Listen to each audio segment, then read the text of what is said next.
the story of Yvonne Baldelli, a tragic love story set on a paradise island.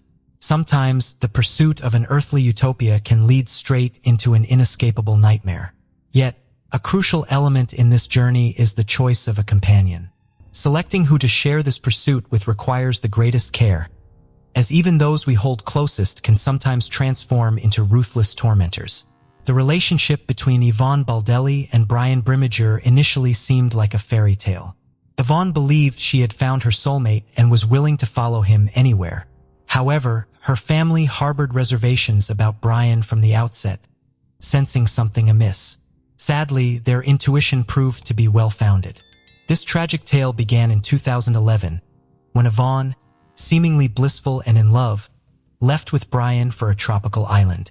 Unbeknownst to her, she was walking toward her own doom. Years later, her dismembered remains, along with those of her beloved pets, were discovered in a swamp, concealed in bags.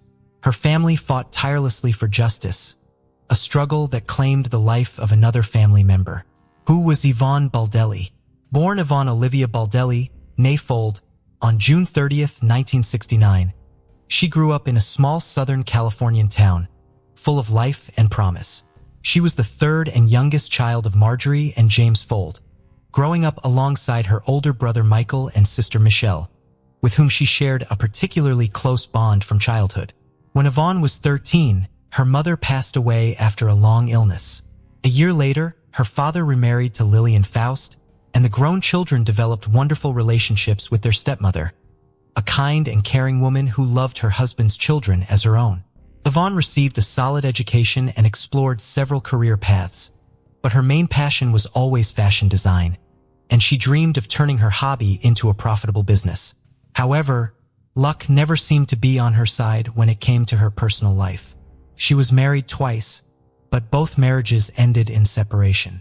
Additionally, a surgery she underwent in her youth, followed by complications, left Yvonne unable to have children.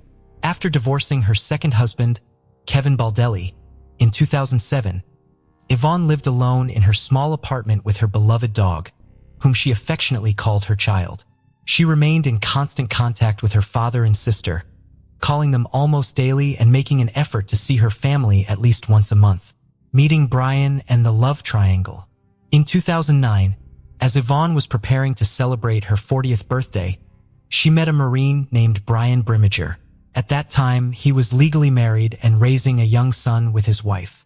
Despite this, Brian was open to having an affair and shared with his mistress how unhappy he was in his marriage, claiming he hadn't filed for divorce solely because of his child, whom he didn't want to distress. Baldelli fell for this fit and handsome man at first sight and believed every word he said. Having experienced the pain of a loveless marriage herself and knowing how hard it can be to leave such a relationship, she didn't rush her partner, believing that the presence of a child was indeed the main obstacle. However, Brian wasn't as straightforward and sincere as he appeared. From a young age, his attractive looks had made him very popular with the opposite sex. He was accustomed to juggling multiple relationships simultaneously and expertly deceived the women who fell for him, promising each one marriage, a family, and eternal love. It soon came to light that the married Brimmager was not only seeing Yvonne, but also had another mistress. This other woman was Christine Verhoeven, a stunning blonde with extensive connections. She was an analyst at the White House and had made a remarkable career during George W. Bush Jr.'s administration. When Yvonne discovered the existence of another rival, she decided to confront the issue head-on and was ready to fight for the man she loved. Gathering her courage, she called her lover's wife to inform her that Brian was cheating on her with not just one, but two women. This revelation sparked a major scandal, forcing Brian to make a difficult choice.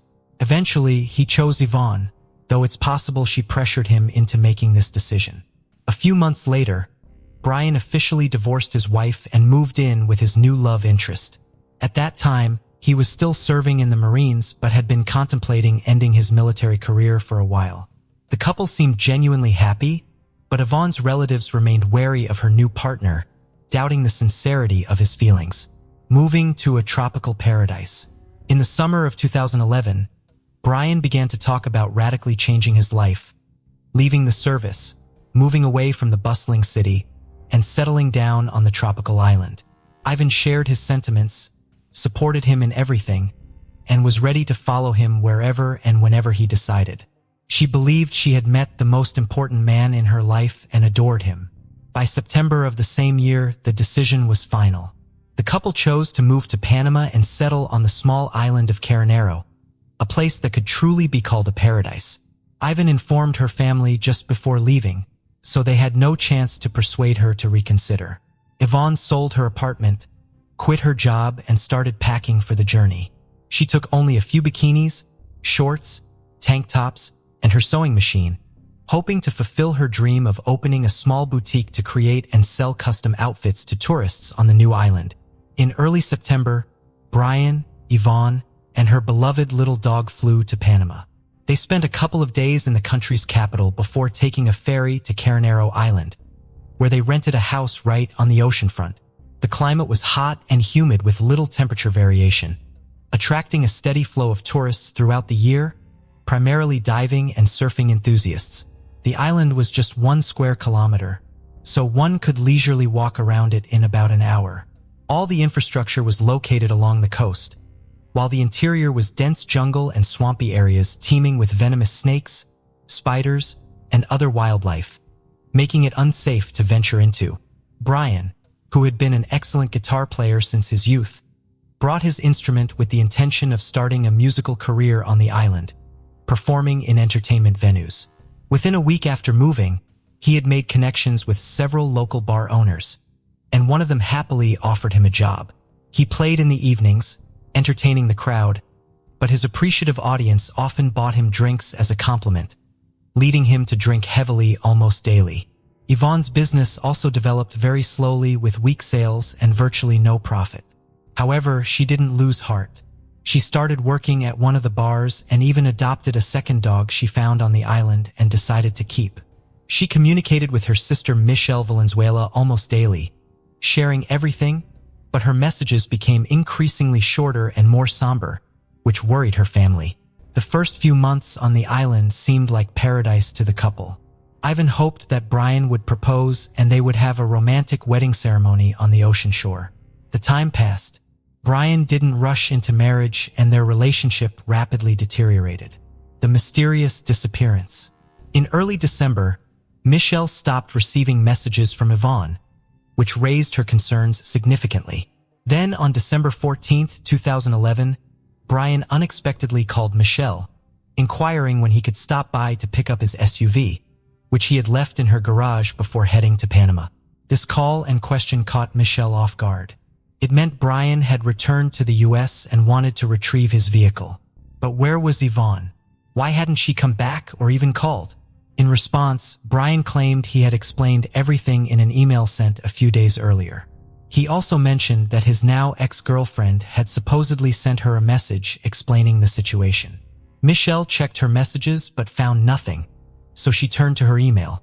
Indeed, there were 2 unread messages, one from her sister and one from her boyfriend. In his message, Brian stated that Yvonne had left him, running off with a new lover to Costa Rica. The other message, supposedly from Yvonne, claimed she had left Brian upon discovering his infidelity and learning that another woman had given birth to his child. It concluded with her saying she had met another man and gone to Costa Rica with him. The other woman turned out to be Brian's old friend, Christine Verhoeven, with whom he had been involved all along and who was pregnant with his child when he and Ivan flew to Panama. At first glance, everything seemed plausible and logical, especially since Ivan couldn't have children. The news that her partner had fathered a child with someone else could have been devastating for her. However, Yvonne wasn't known for impulsive actions, and she would have certainly called her sister to discuss such significant changes in her life. Moreover, the tone of the supposed message from Yvonne was somewhat odd and unlike her previous communications, which raised further suspicions. When Michelle tried to determine her sister's current whereabouts, she couldn't get any concrete information. Calls went unanswered, and the messages that came through were brief and detached, saying things like, "I'm okay. I need some time. I'm not ready to talk about this." Michelle suggested that Brian should join her in filing a missing persons report. Brian appeared nervous, but insisted it wasn't necessary, claiming Yvonne was fine, capable of taking care of herself, and would decide when to come home on her own. Despite Brian's reluctance even to discuss the matter and his hasty departure after picking up his vehicle, a message from Yvonne's phone soon arrived stating she planned to return home in January for their father's birthday. This message provided Michelle with some relief, and she decided to wait a few more weeks, hoping Yvonne would return as indicated in the message. Search efforts and surprising discoveries. By mid-January, not only had Yvonne not returned home, but she also hadn't called even once during that time, and her messages had completely stopped. Moreover, Michelle was shocked to learn that Brian had gotten married to the mother of his child, Christine Verhoeven, right before the new year, which seemed very odd since he had parted ways with his former girlfriend just a few weeks before the celebration. Concerned, Michelle finally went to the police and reported her sister missing, suspecting that Ivan had not gone to Costa Rica. An official inquiry sent to Panama confirmed her fears. It was definitively established that Yvonne Baldelli had not left the country. Valenzuela then turned to her cousin, a programmer, to help trace the IP address from which Yvonne's messages were sent, determining their actual origin. It turned out the emails supposedly sent by Yvonne from Costa Rica in December were actually sent from Dana Point, California, where Brian was located. The same IP address was used for an email sent by Brian himself. With the situation becoming increasingly alarming, Michelle hurriedly informed the police about her discovery. Valenzuela reached out to the FBI and the State Department, sharing her suspicions that Brian had harmed her sister in Panama, and then continued to send messages from her phone and email, pretending to be her for about a month. However, there was not enough solid evidence at the time to arrest him, so law enforcement could only interview him and continue gathering proof of his guilt. It was revealed that Brian had proposed to Christine while still in Panama with Yvonne. He promised Verhoeven that he would soon return. They would get married and raise their daughter together. Moreover, Christine was unaware that her child's father had gone to the island with another woman, as he had told her he was there on business. The family's own investigation. 2 months after the woman's disappearance, her sister and niece personally flew to Panama. There, they sought the expertise of Don Winter, a former U.S. intelligence officer turned investigator specializing in locating missing U.S. citizens. They shared the story of Yvonne's disappearance and the version of events provided by Brian. Winter, after listening to them, immediately expressed concern that the chances of Ivan being alive were slim. With vast experience in such investigations and leveraging his connections, Winter decided to put pressure on the Panamanian government and publicize the case, turning the disappearance of an American woman into international news. A press conference was also organized with the participation of Ivan's family members. Later, Ivan's father, stepmother, brother, and several other relatives and close friends arrived in Panama to join the search and assist the investigation. Together, they went to the tropical island of Caramaro, combing it thoroughly, yet they found no trace of Baldelli. Their search efforts were hampered by dense undergrowth and swampy marshes teeming with wildlife. In addition, the family questioned the island's residents about how well they knew Brian and Yvonne and what they could say about them. It turned out that the couple had recently been heavily indulging in alcoholic beverages and were frequently involved in loud disputes, unconcerned about those around them. Almost daily, they were seen in bars drinking alcohol and having heated arguments. Furthermore, people began to notice bruises and scratches on Yvonne's face and body. She almost never took off her sunglasses, seemingly to hide the bruises under her eyes.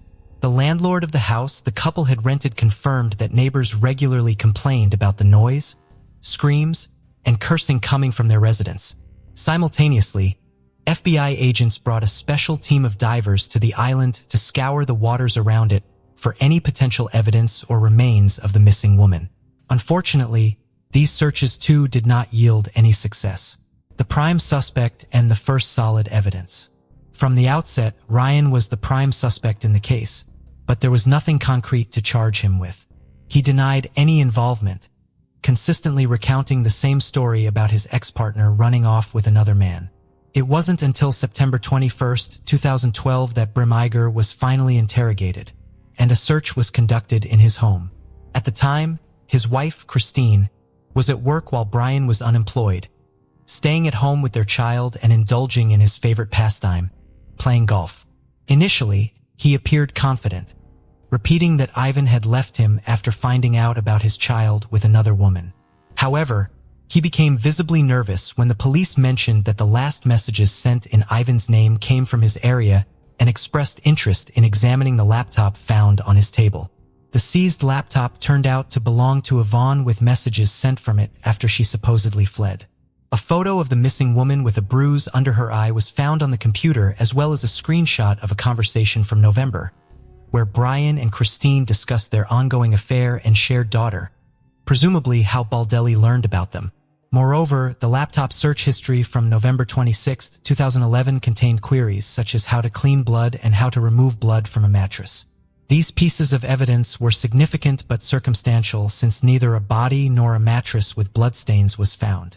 The fact that Brian had been sending messages pretending to be Yvonne didn't definitively prove him guilty.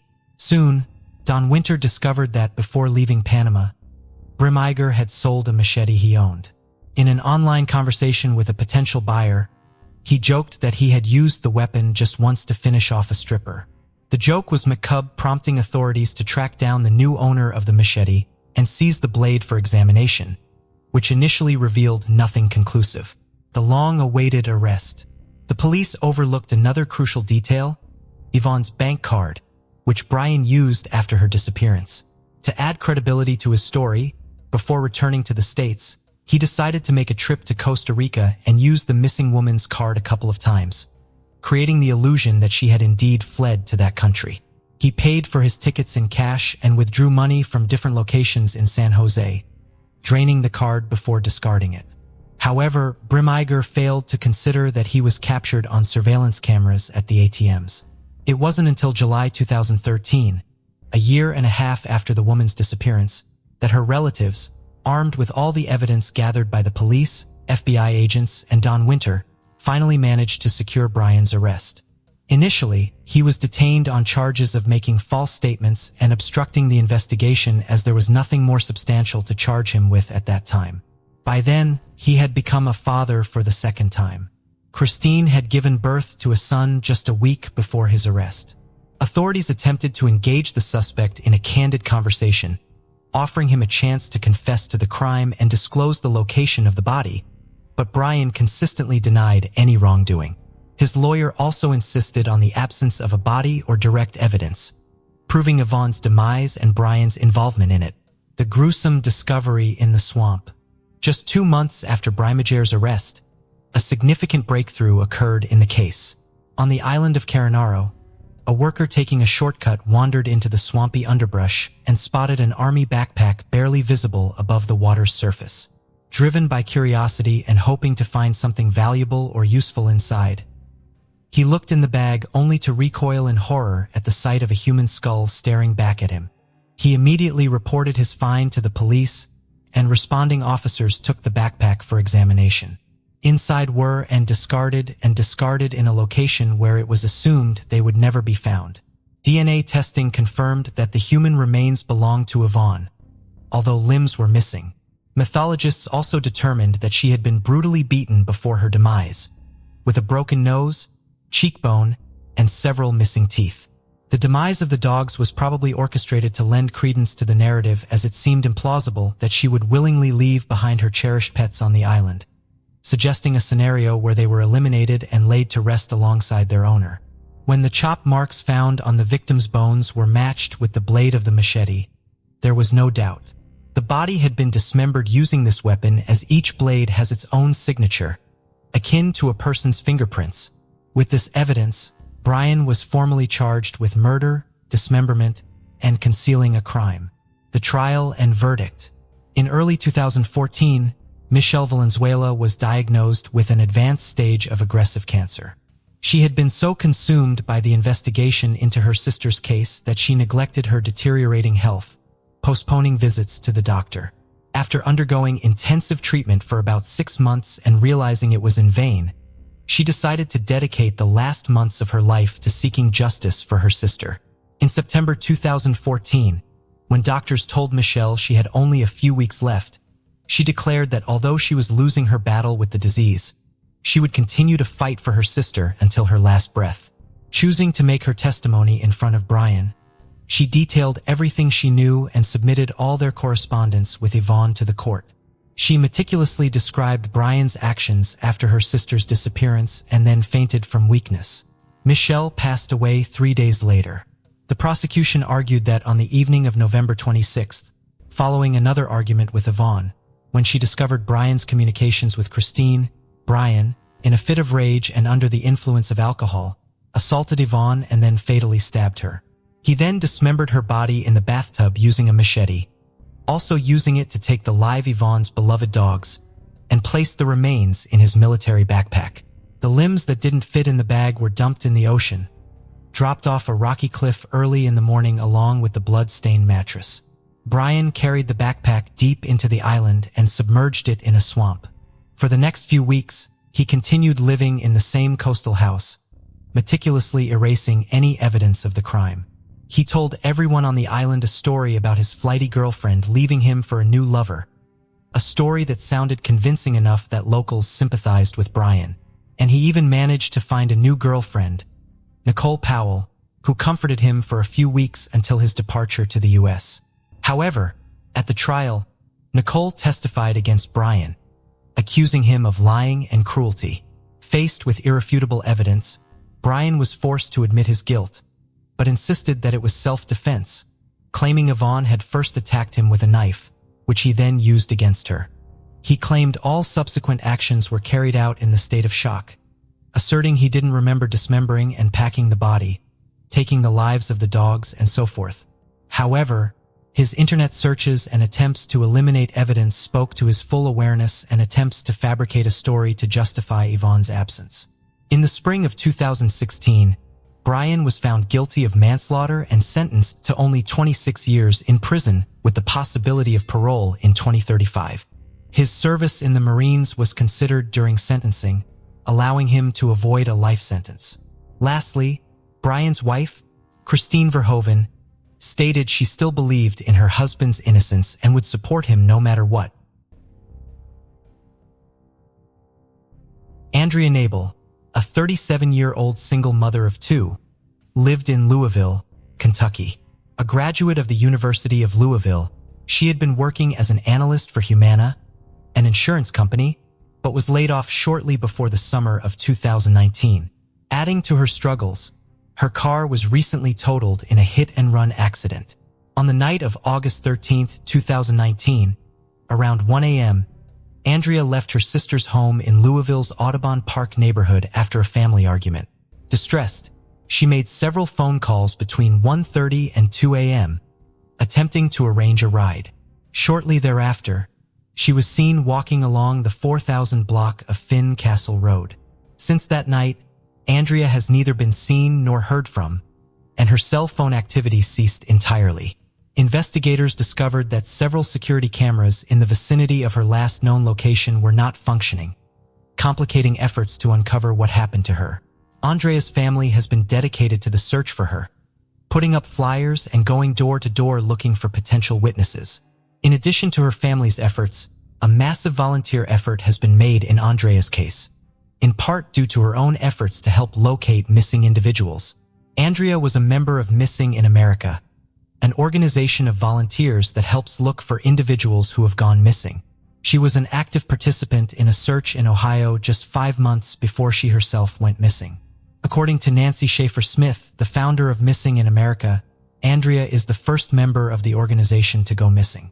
Other volunteers from the group have traveled to Kentucky from all across the United States to help in the efforts to find Andrea.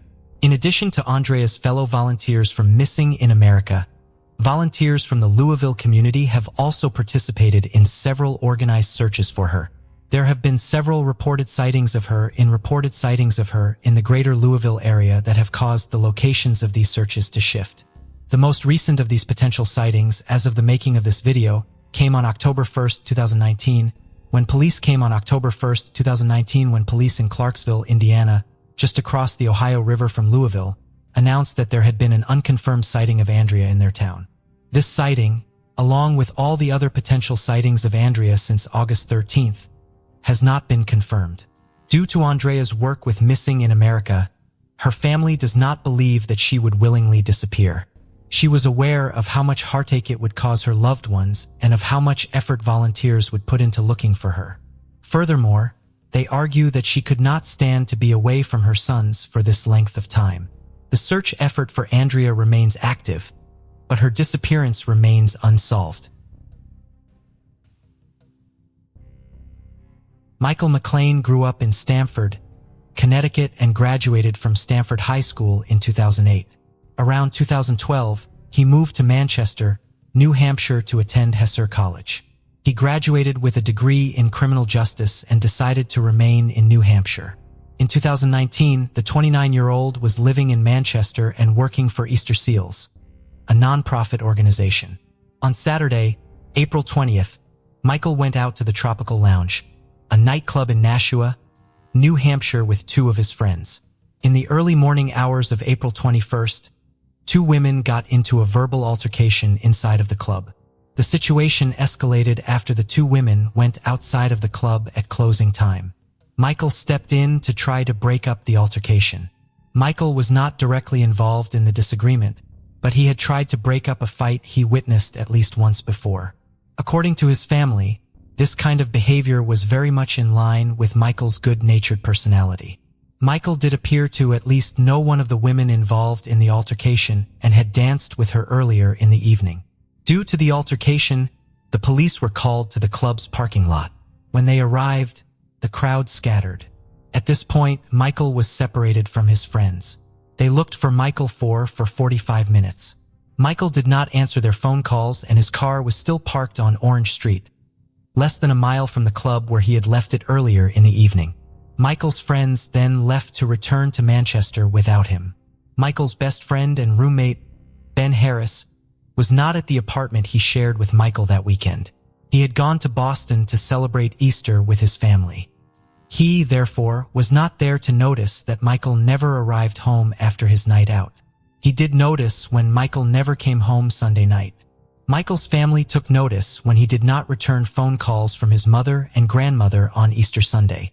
His job took notice on Monday morning when the usually dependable Michael did not show up for work. He was reported missing to the police on Monday, April 22nd. There has been no activity on his social media or financial accounts since he went missing. According to police, Michael left the club at approximately 1:45 a.m. At 1:49 a.m., Mike placed a phone call to his boss, during which he told her, "They're after me more than one." It would not have been unusual for Michael to call his boss if he were in trouble. He had a good relationship with her and had called her before in situations where he needed a ride or was having trouble with his car. The call disconnected after 2 minutes.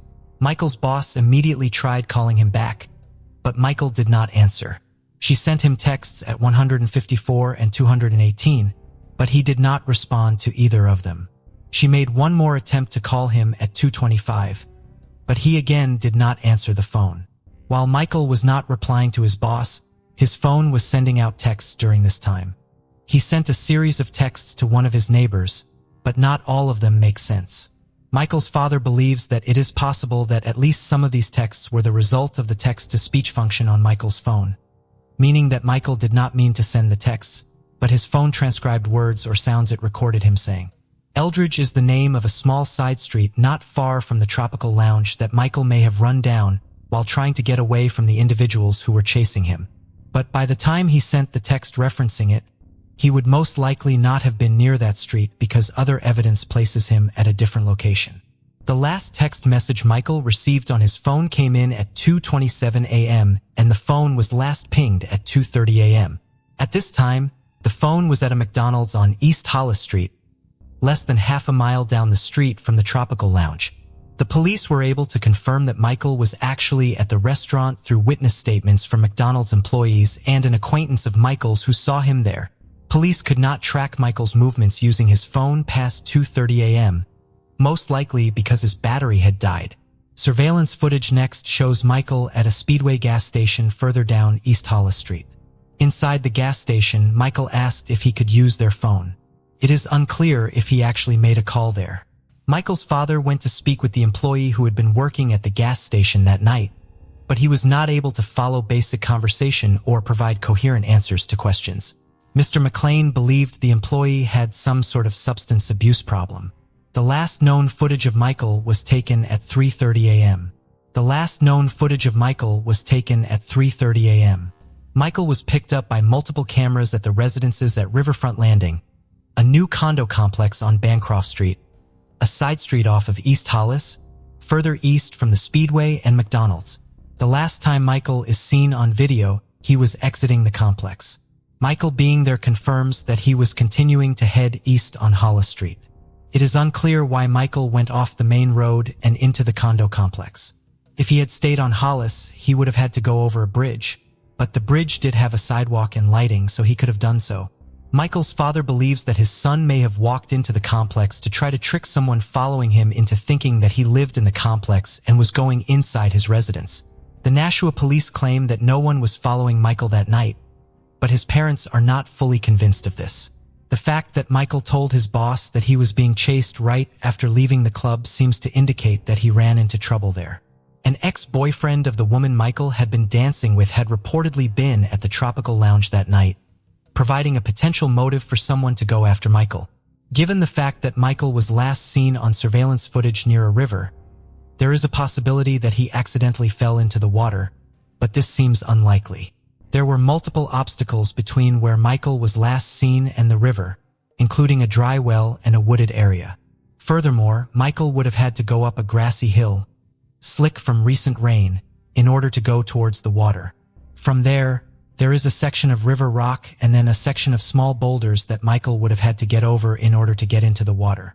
It is unclear exactly why Michael kept walking east on Hollis Street. Hollis is a main street and was relatively well lit. So if Michael was being followed, it would make sense for him to stay on that street. He may also have gone into the McDonald's because it was one of the few places in the neighborhood that was open 24 hours, and he felt safe waiting out the individuals who were following him there.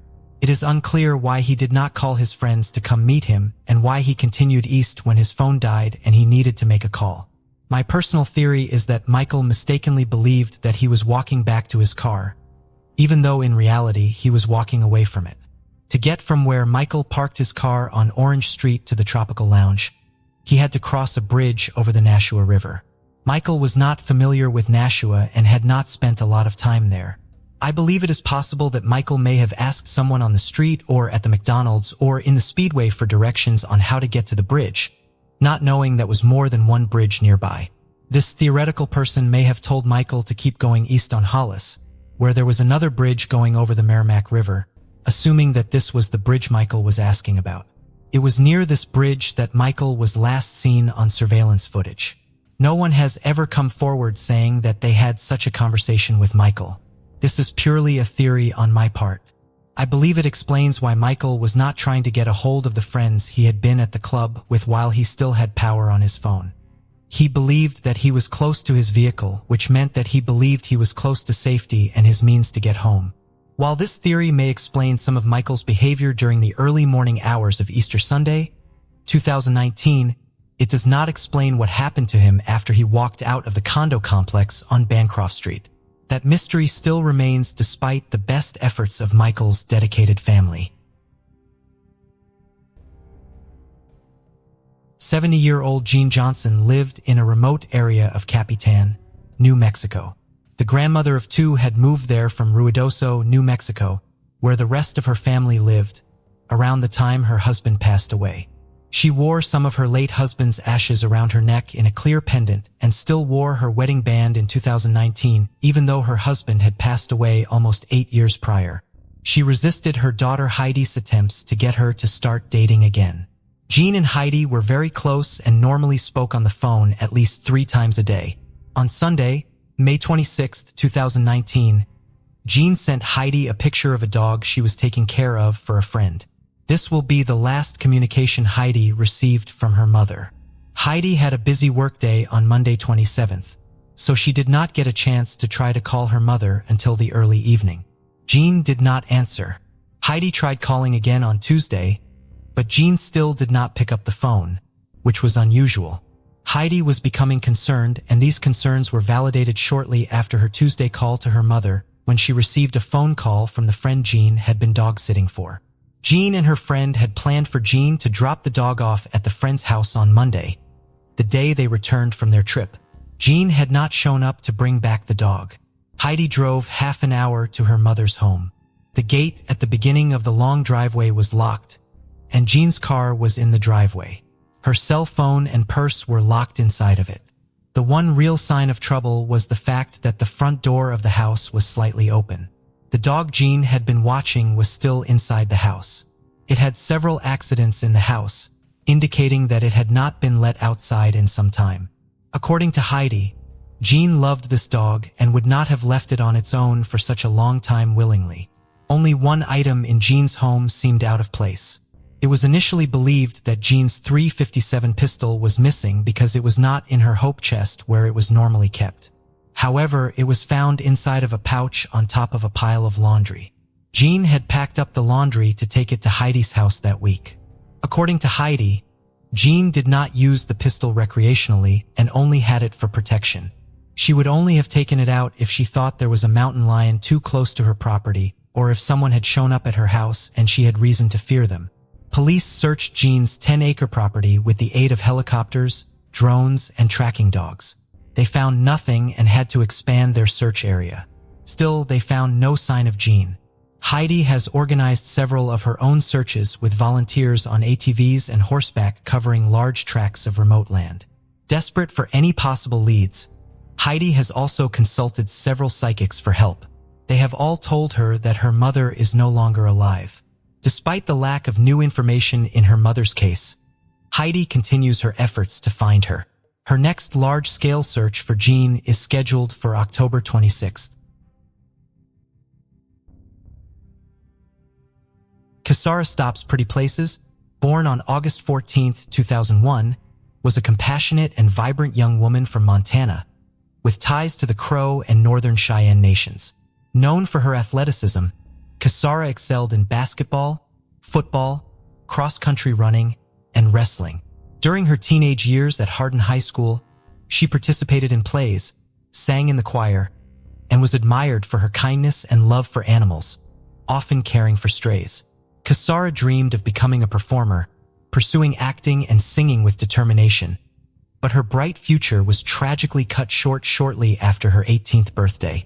On August 24, 2019, Kesara was last seen in Hardin, a rural town near the Crow Reservation where she lived with her grandmother and legal guardian, Yolanda Frazier. Though it's unclear where Kesara was heading that day, she had planned to meet her mother the next day for a trip to North Dakota.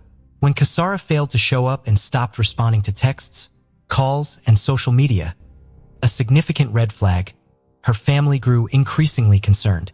That same day, Kesara's aunt, Priscilla Boltio, tried to report her missing to the Big Horn County Sheriff's Office. However, she was falsely told there was a mandatory waiting period before filing a report. Under Montana law, anyone under 21 is considered a minor, and an Amber Alert should have been issued immediately. Instead, it took until August 27th for her family to officially file a missing persons report. Authorities dismissed their concerns, claiming Kesara was likely with friends, despite her uncharacteristic silence. Following her disappearance, law enforcement's response was minimal. Reports indicate they did not actively search for Kesara, nor did they distribute flyers to help trace her last movements or encourage witnesses to come forward. Priscilla felt that Kesara's troubled past and history of running away led law enforcement to disregard her case. This lack of urgency and support left her family struggling to uncover the truth about what happened to Kesara. Although much of the 18-year-old's past remains a mystery to the public, it has been noted in recent articles that she had some issues with alcohol. In April of 2019, she was found unresponsive at school because she was heavily intoxicated, and she had to be rushed to the ER. Then on August 29th, a passing jogger discovered Kesara's body by a woodpile in the back garden of a home at the intersection of Mitchell Avenue and Rangeview Drive in the Hardin suburb, where she was last seen alive 5 days earlier. The homeowner was out of town when her body was found and had no connection to the teenager. Kesara's family were not notified immediately that a body had been found. Reports of a teenager's remains being discovered began circulating on social media, and the family caught wind of the rumors. They began to fear the worst. Vasilia went to the scene to ID the body, but was turned away without being able to view the remains, and the local media were not alerted to the fact that a body had been found. Kesara's mother, along with Yolanda, then went to the local mortuary so they could view the body on September 1st. But they were informed that the body didn't belong to the missing team, and so the family continued the search. It wasn't until 10 days later it was revealed that the body was in fact Caesar's. The coroner ruled that she had perished on August 26th and that her death was suspicious. Her remains were already badly decomposed, so the cause of death could not be determined. Asphyxiation could not be ruled out. Following this discovery, the teenager's family kept the pressure on law enforcement to investigate the death. On September 12th, Kesara's mother, Geraldine, was told by Terry Bullis, the county coroner and the owner of Bullis Mortuary, that her daughter's remains had to be cremated in order to be returned to the family, despite the fact this was against the family's cultural beliefs and would remove the possibility of further examinations of the body. Furthermore, the family had wanted the Dahl Funeral Home in Billings, Montana to handle funeral arrangements, but Bullis made them use his business and ordered Kesara's cremation before other family members arrived in Hardin. On September 14th, the family located the sites where Kesara's body was discovered with the help of relatives who lived nearby. They had attempted to visit the area a few days earlier, but were unable to because the scene was no longer sealed off, and there was no demarcation of where the body was found. At the scene, they performed a ritual ceremony and noted that the area was very visible and had high traffic. A neighbor, Jason Cummings, who had found the body, told the family that the police had removed Kesara's phone from her pocket and that he had told them to charge it so her family could be contacted, although they appeared to ignore this suggestion. He too had questioned why the crime scene hadn't been sanctioned off to prevent contamination. 5 days later, on September 19th, a family alerted the media to the case. The Billings Gazette told them that they called the sheriff's office daily for any crime updates and hadn't been made aware of the case. That same day, Yolanda, along with Kesara's father, Alan, went to meet up with Captain Mike Fuss of the Bighorn Sheriff County's office. When they asked why Fuss had not made contact with the family or returned their calls, he told them he had been preoccupied with other cases. When they asked why the crime scene had not been sealed off, he explained that if investigators arrived on the scene before uniformed officers, then they did not need to seal off the scene. According to Fuss, the scene was only sealed off if officers arrived first. Then Yolanda and Alan asked why law enforcement had not charged and turned on Kesara's phone. Fuss was reportedly surprised that the family knew about this, and he said that the battery was dead, and so they didn't attempt to use it. Kesara's family countered this by noting that they could have charged the phone and looked at her recent communications, but Fuss said they couldn't get into that phone and that not even the FBI could. Furthermore, Fuss implied that Kesara had died from alcohol poisoning where she was found and seemed angry when the family told him they were offering a $5,000 reward for any information. He also revealed that the original investigator on the case, Jeremy Middlestat, had stepped down because he, quote, couldn't handle it. Notably, Kesara's family were not interviewed by law enforcement until this time. They also spoke with the Bighorn County Attorney, Jay Harris, who told the family that the coroner, Terry Bullis, had a conflict of interest in his position as a funeral home business and the counseling medical examiner. Harris also noted that Bullis tended to quickly determine the cause of death as exposure to alcohol and natural causes under his charge as coroner. However, Harris was otherwise reportedly brusque and rude towards the family and failed to provide them with clear answers to any of their questions. At one point telling them, "How do you know that nothing is being done?" On 23rd, the family were notified that no missing persons report had been filed for Kesara and that her name was not in the missing persons database. A week later, the FBI declined to take the case on, stating they needed more evidence that Kesara was murdered on the reservation. Interestingly, just days before Kesara Vashti, she had filmed a video of several police officers beating her 15-year-old wheelchair-bound brother and uploaded it to social media. The incident involved several deputies from the Bighorn County Sheriff's Office, leading to several officers being reprimanded. It is believed one of the officers who responded to the scene where Kesara's body was found was one of those involved in the beating. This has sparked much speculation that the police were involved in her death or opted not to investigate in retaliation for Kesara attempting to hold them responsible for their actions. In August of 2021, 2 years after the teenager's death, a fresh report revealed that 4 witnesses had been discovered. The statements of these individuals are not fully consistent, but generally describe a series of events which led to an argument outside of a home on Rangeview Drive at around 3 a.m. on August 26, 2019 involving Kesara and 3 other unarmed individuals, including a 17-year-old girl, 19-year-old woman, and 23-year-old man. Some reports mentioned that Kesara had been hanging out at the house and that an occupant had purchased alcohol for her.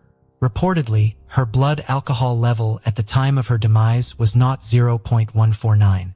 The argument that had occurred that night led to another nearby homeowner setting off his Carla, hoping it would cause the group to flee. They did, scattering in different directions. Kesara was last seen heading towards the area where her body was later found. The new report also mentioned that no foreign DNA was discovered underneath her fingernails, and that she was diagnosed with asthma shortly before her disappearance. Kesara's case is still unsolved. If you have any information about her disappearance and subsequent death, then you can contact the Bighorn County Sheriff's Office at 406-665-97. The teenage years are the most challenging of all the stages of growing up. Not a child anymore, but not yet an adult, this time can be characterized. The body undergoes a massive hormonal overhaul, further complicating this transitional period. Yesterday's obedient child becomes unstable and prone to rebellion. A teenager's worldview is a picture of contrasts consisting of black and white tones. The prevailing color in the teen's judgments and actions largely depends on their environment. The story we're about to discuss occurred in Medicine Hat in the southeast of Alberta, Canada. Incomprehensible cruelty and betrayal befell the Richardson family. Their tragedy gained national attention, and once again the Gothic subculture came under fire. In town, the Richardson family was considered exemplary. Deborah and Mark, along with their children, 8-year-old Tyler and 12-year-old Jasmine, lived in a beautiful and cozy place.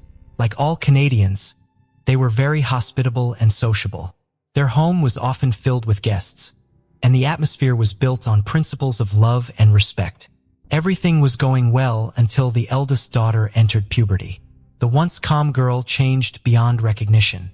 First and foremost, Jasmine's character changed. She became bold and frivolous. Conflicts between her and her parents began to occur, and her academic performance dropped. Secondly, her preferences in music and clothing transformed. Whereas she previously enjoyed modern pop, she now took an interest in heavy rock. Bright colors and clothing were replaced by shades of gray and black, and her dressing style became provocative. Jasmine wanted to appeal to boys, so she began to emphasize her rounded shapes. Her interaction with former friends noticeably decreased. She began to spend more time alone in front of her computer screen. The door to her room was often closed. With the introduction of the internet at home, she became interested in Gothic themes, dark poetry, criminal psychology, and human anatomy.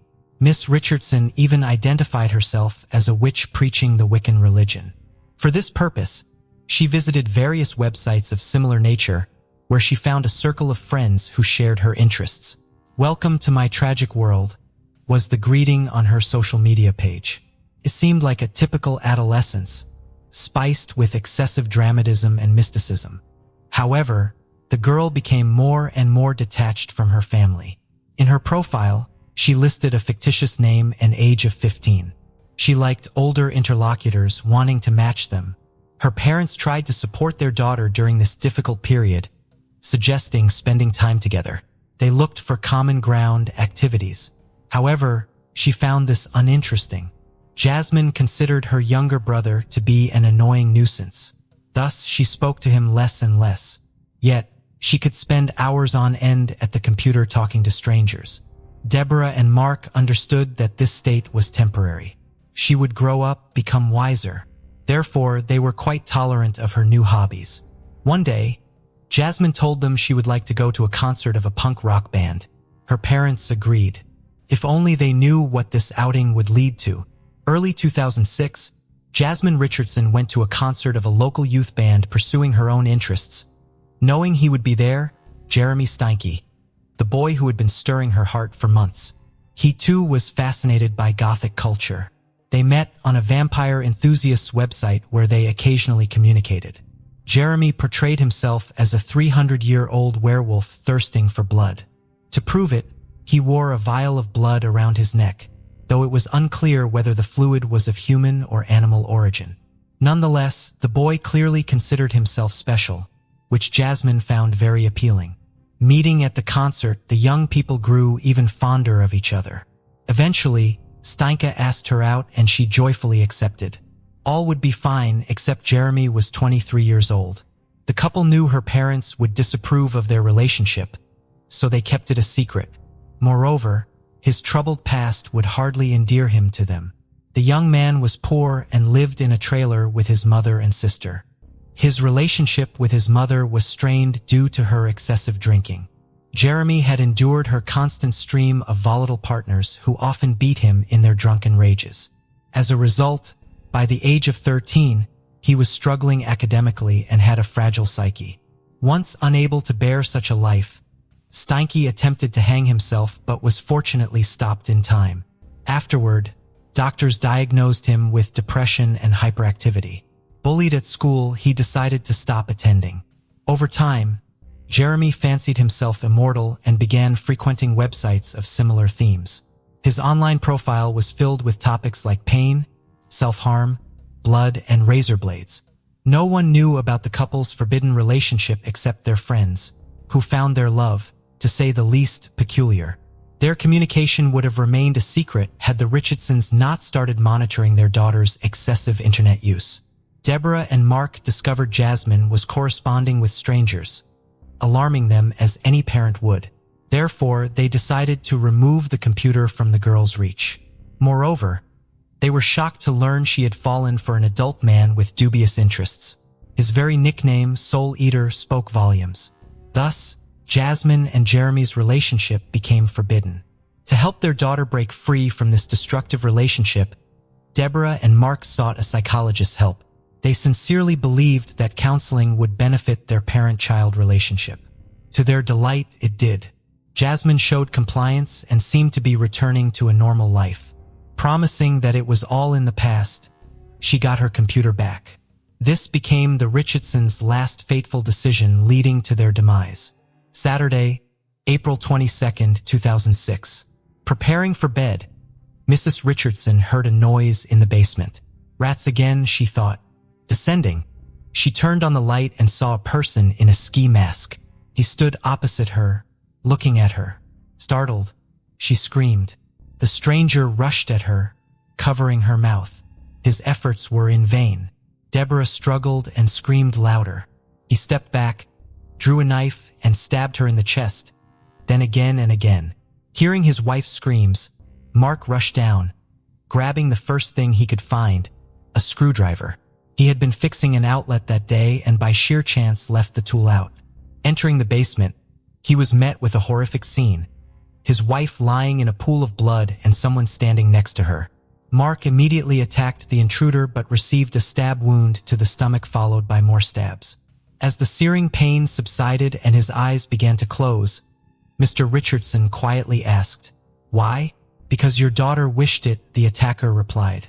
Upstairs, Tyler was the only one left. The boy sat on his bed in his pajamas, too frightened to move. The approaching footsteps grew louder and the bedroom door opened. A few days before the murder, Jasmine was overjoyed. Her parents believed in her remorse, meaning they could now communicate again. Mobile phones were just becoming popular at that time, so the computer remained the only means of communication. As soon as Miss Richardson regained internet access, she immediately wrote to Jeremy. "It all starts with them disappearing and ends with us staying together," she told him. During the days when the young lady was visiting the psychologist, a terrible plan had formed in her head. It solidified over several days of punishment. Surprisingly, Steinke found it enticing, but added that everything needed to be done creatively and with attention to detail. The couple understood that they could not be together as long as the Richardsons were alive. Later, Jasmine's friends recalled how often she spoke about her parents, particularly how much they annoyed her. Therefore, she wanted to damn their lives. However, no one took Jasmine's words seriously. Saturday, April 22, 2006. Garrett headed across the street to his friend Tyler's house. The boy wanted to play. The weather was nice outside despite being chilly. Such was the spring that year. When Garrett approached the house, he noticed the blinds were still closed. No one answered his knock on the door. Strange, he thought. The Richardsons should be home. Their car is parked in the driveway.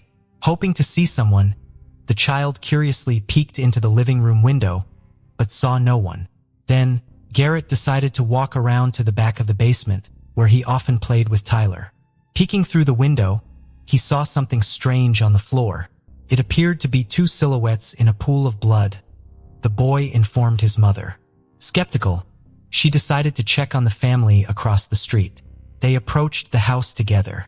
Garrett pointed to the window he had looked through earlier. The woman looked in and recoiled in horror. She immediately called emergency services. Something happened at the Richardsons.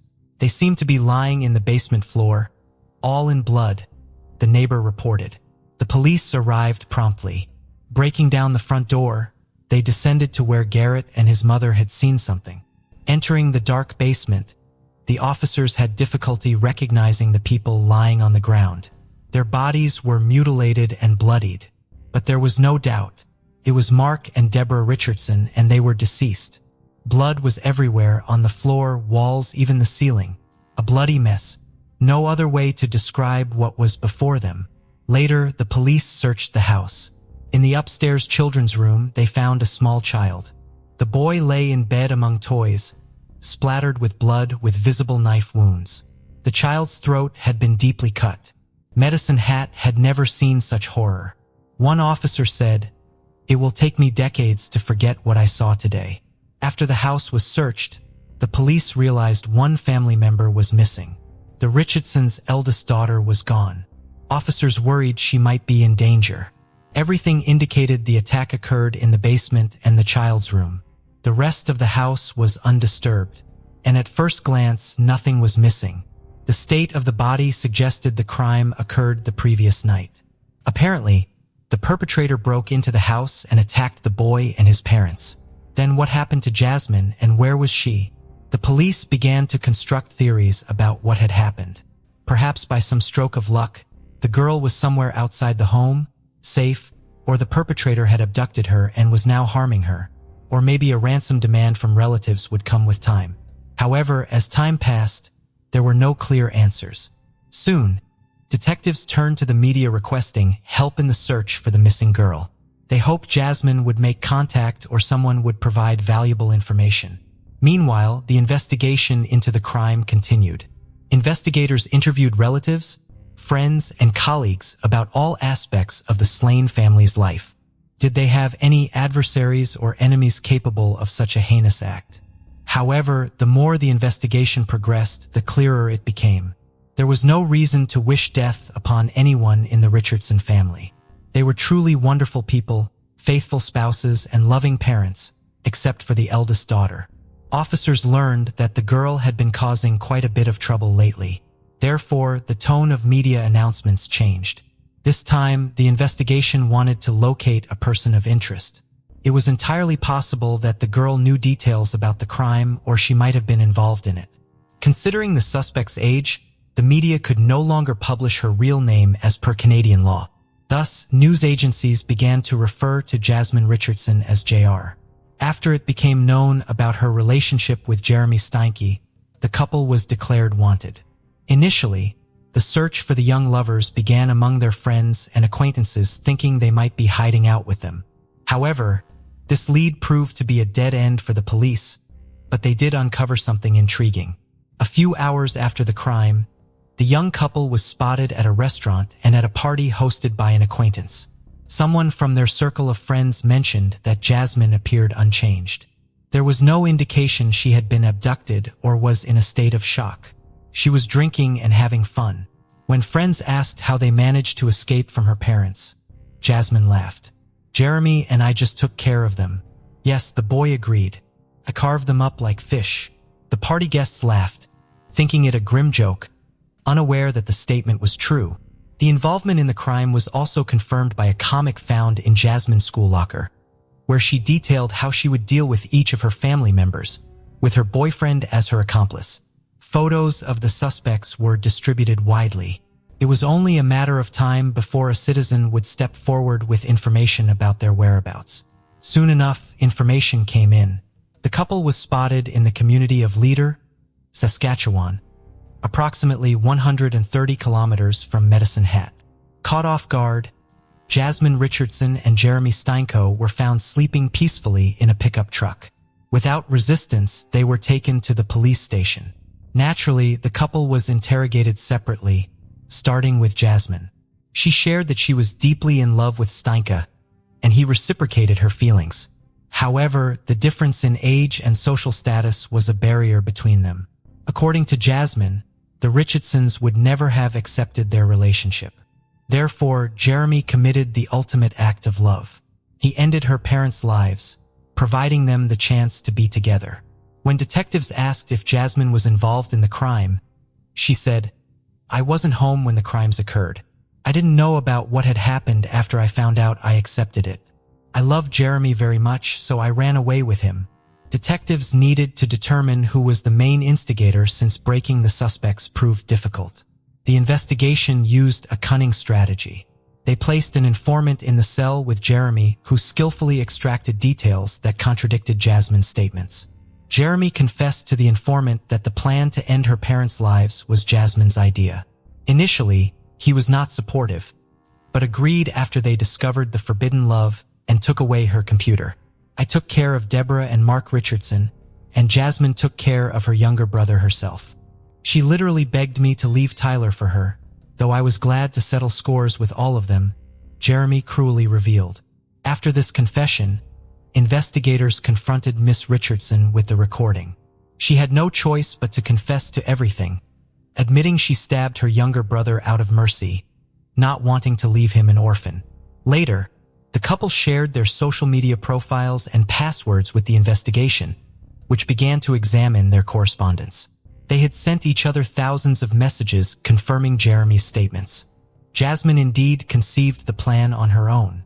Steinke wrote that Jasmine was the only person who supported and approved of his tastes, replacing the society he felt alienated from.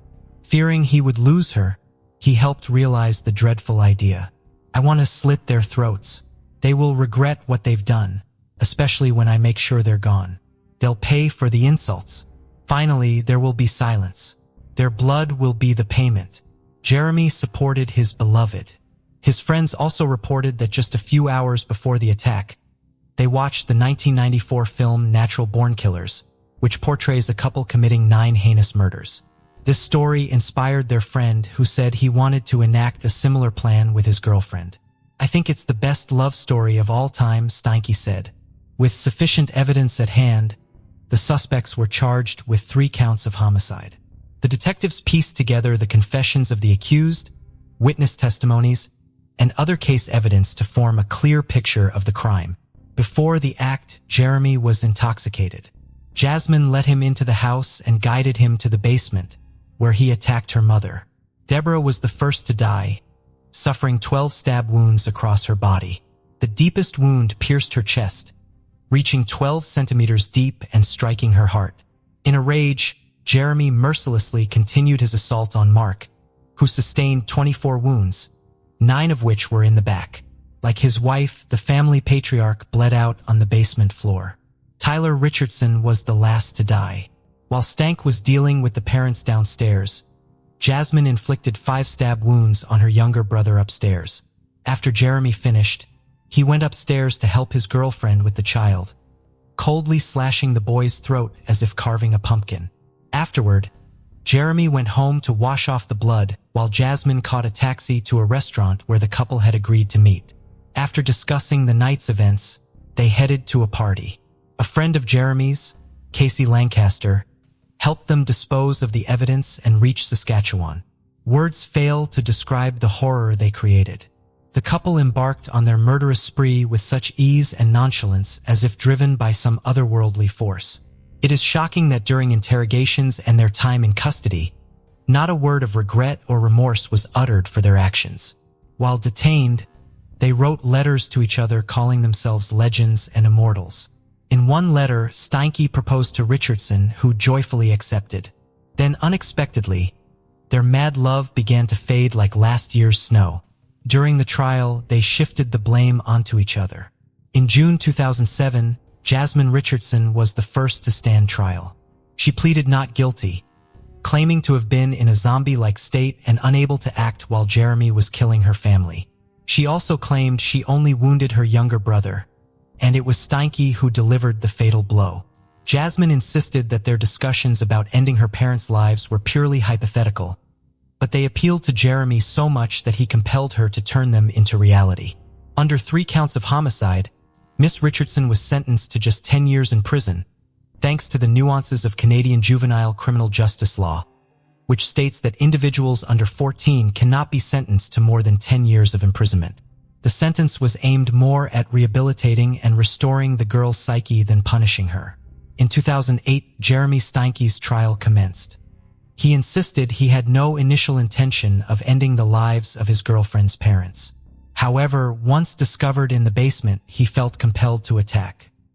He claimed he did not harm Tyler, suggesting Jasmine was responsible while he merely watched from the doorway. The defense argued that Jasmine had intentionally seduced him, wishing for him to free her from her parents' strict control.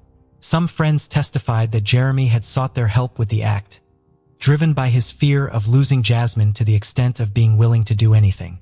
The lawyers also requested the charges be reduced to manslaughter, arguing Steinke was under the influence of substances at the time of the act. Steinke's inconsistencies emerged when, asked by the prosecution why he committed the act, he replied, "When you find your other half, you do whatever it takes for them." Throughout the trial, he remained indifferent to the proceedings but broke down when Jacqueline May, his mother, testified in his defense. She admitted to bearing significant guilt for his upbringing as he was often attacked by her partners, subjected to beatings and rejection. Steinke was found guilty on 3 counts of first-degree homicide, receiving 3 life sentences.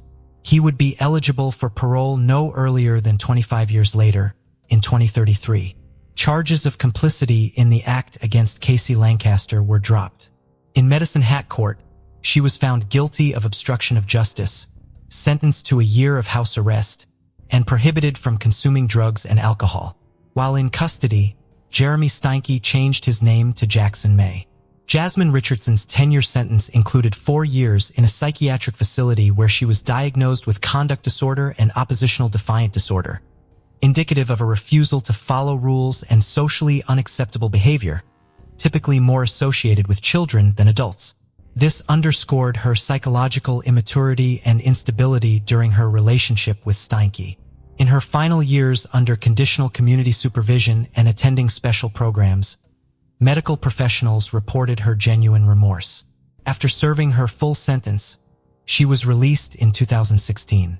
Apparently, Jasmine Richardson lives in Canada under an assumed name, her true identity still protected from media disclosure.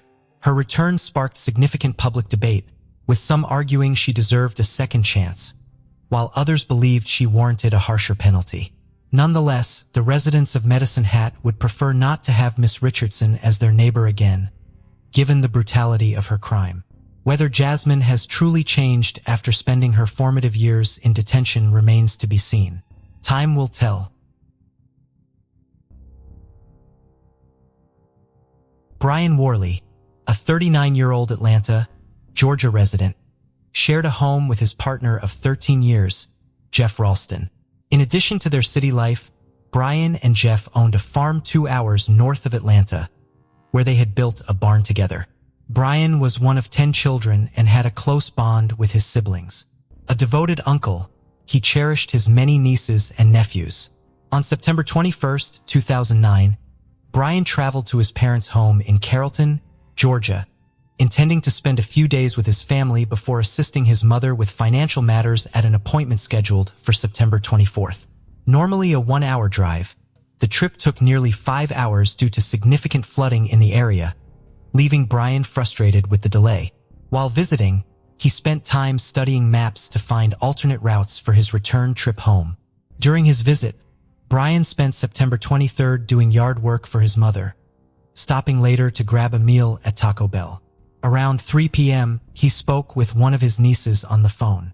That evening, he stayed at the home of one of his sisters, enjoying time with his family before continuing with his plans.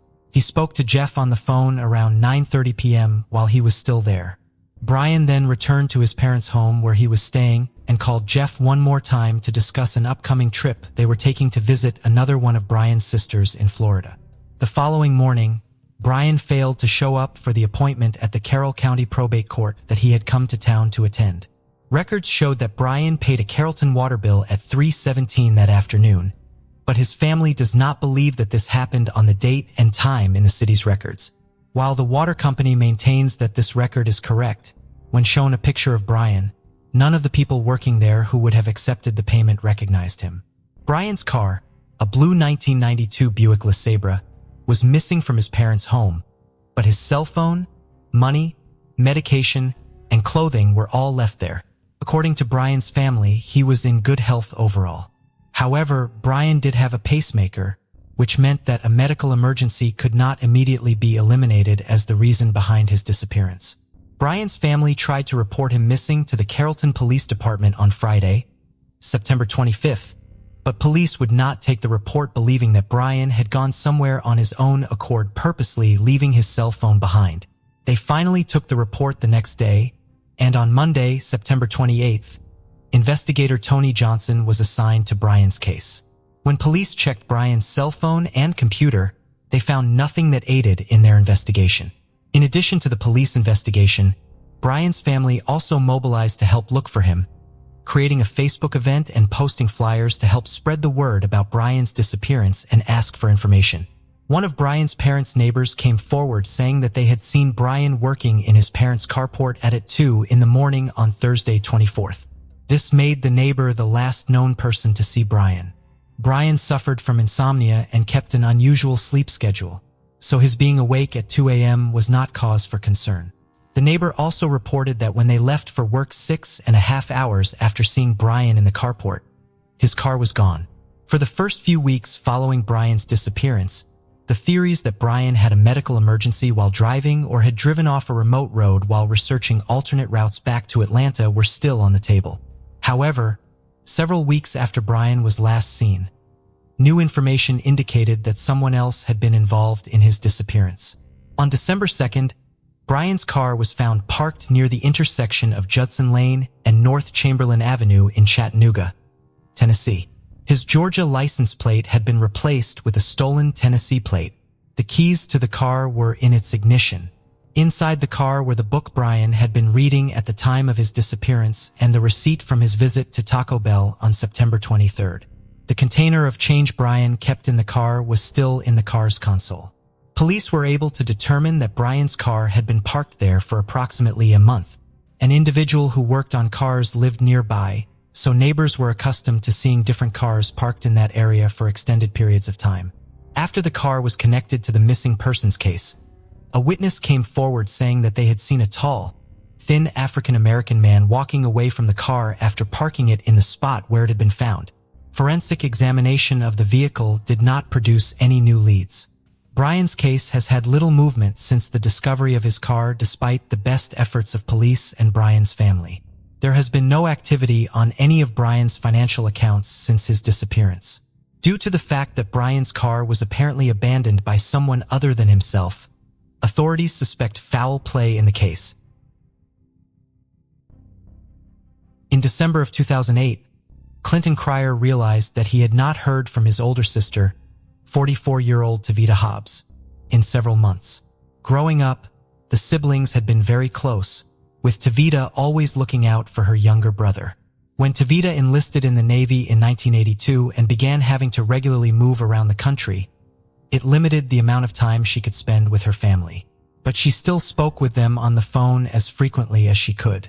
In 1992, Tavita had married Philip Hobbs. The couple lived in Virginia and California before moving to Raleigh, North Carolina in 2004. By this time, Tavita had left the Navy. When she arrived in North Carolina, she got a job with Salesforce and began going to school to become a court reporter. In 2007, Tavita and Clinton grew even less close following an argument at a family gathering. According to Clinton, it was a stupid disagreement that brought up past issues. After this argument, the regular phone calls between Tavita and Clinton stopped.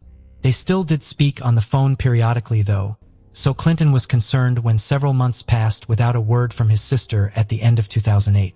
Clinton was eventually able to make contact with his brother-in-law Philip over the phone. Philip told Clinton that during the week of Thanksgiving, Tavita had discovered that he was cheating on her and abruptly decided to move back to Burbank, California. She had taken just 2 suitcases with her and left behind her car, which, according to Clinton, was her prized possession. He believes that she would not have left without it. While he found Philip's story suspicious, Clinton stayed in contact with him throughout the beginning of 2009, hoping he would be able to provide him with new information about Tavita's whereabouts. He never did.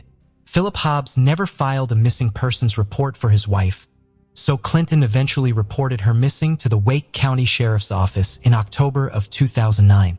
The case was transferred to the Raleigh Police Department in February of 2010.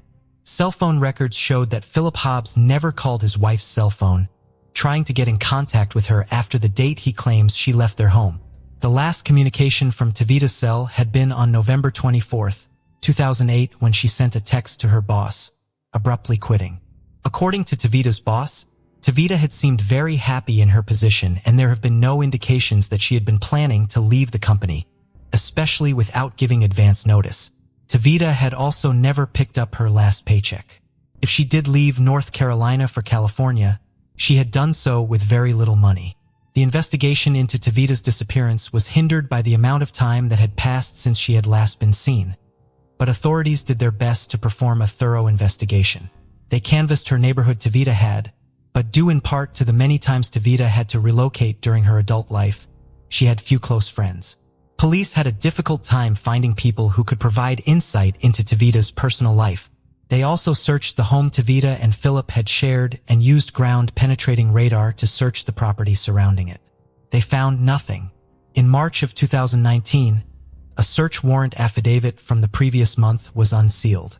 It revealed that in January of 2019, Raleigh Police Detective Eric Gibney had interviewed an individual only identified as a biological relative of Philip Hobs. The relative claimed that after Jovita went missing, Philip had buried a firearm behind a house in South Raleigh that belonged to another one of his family members. Police did not search that property immediately, instead installing surveillance cameras in the woods near that home to see if anyone came back to retrieve the firearm. After a month with no activity on the cameras, they searched the area but did not find the firearm or any other evidence. Foul play is suspected in Tavita's case. In May of 2018, Detective Gibney told ABC 11 that something terrible happened to Tavita Hobs here in Raleigh, and she took her last breath on November 24, 2008. Despite the amount of time that has passed since his sister went missing, Clinton Cryer is still in regular contact with the police in Raleigh, hoping to get resolution in Tavita's case and answers for himself and his mother. Dwayne Laveley lived with his family in Skoneon First Nation in Manitoba. The 21-year-old was outgoing and good-natured. He enjoyed spending time outdoors and with his nephews. Dwayne saw his mother, Kelly, on September 18, 2018, and told her that he would be going out of town for a few days with a friend.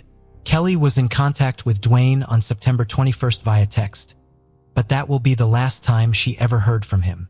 On September 26th, Dwayne's vehicle was discovered abandoned on a dead-end street north of St. Rose du Lac, Manitoba, roughly 70 miles away from his home. The car was not damaged and its doors were locked. There was no sign of a struggle or of Dwayne.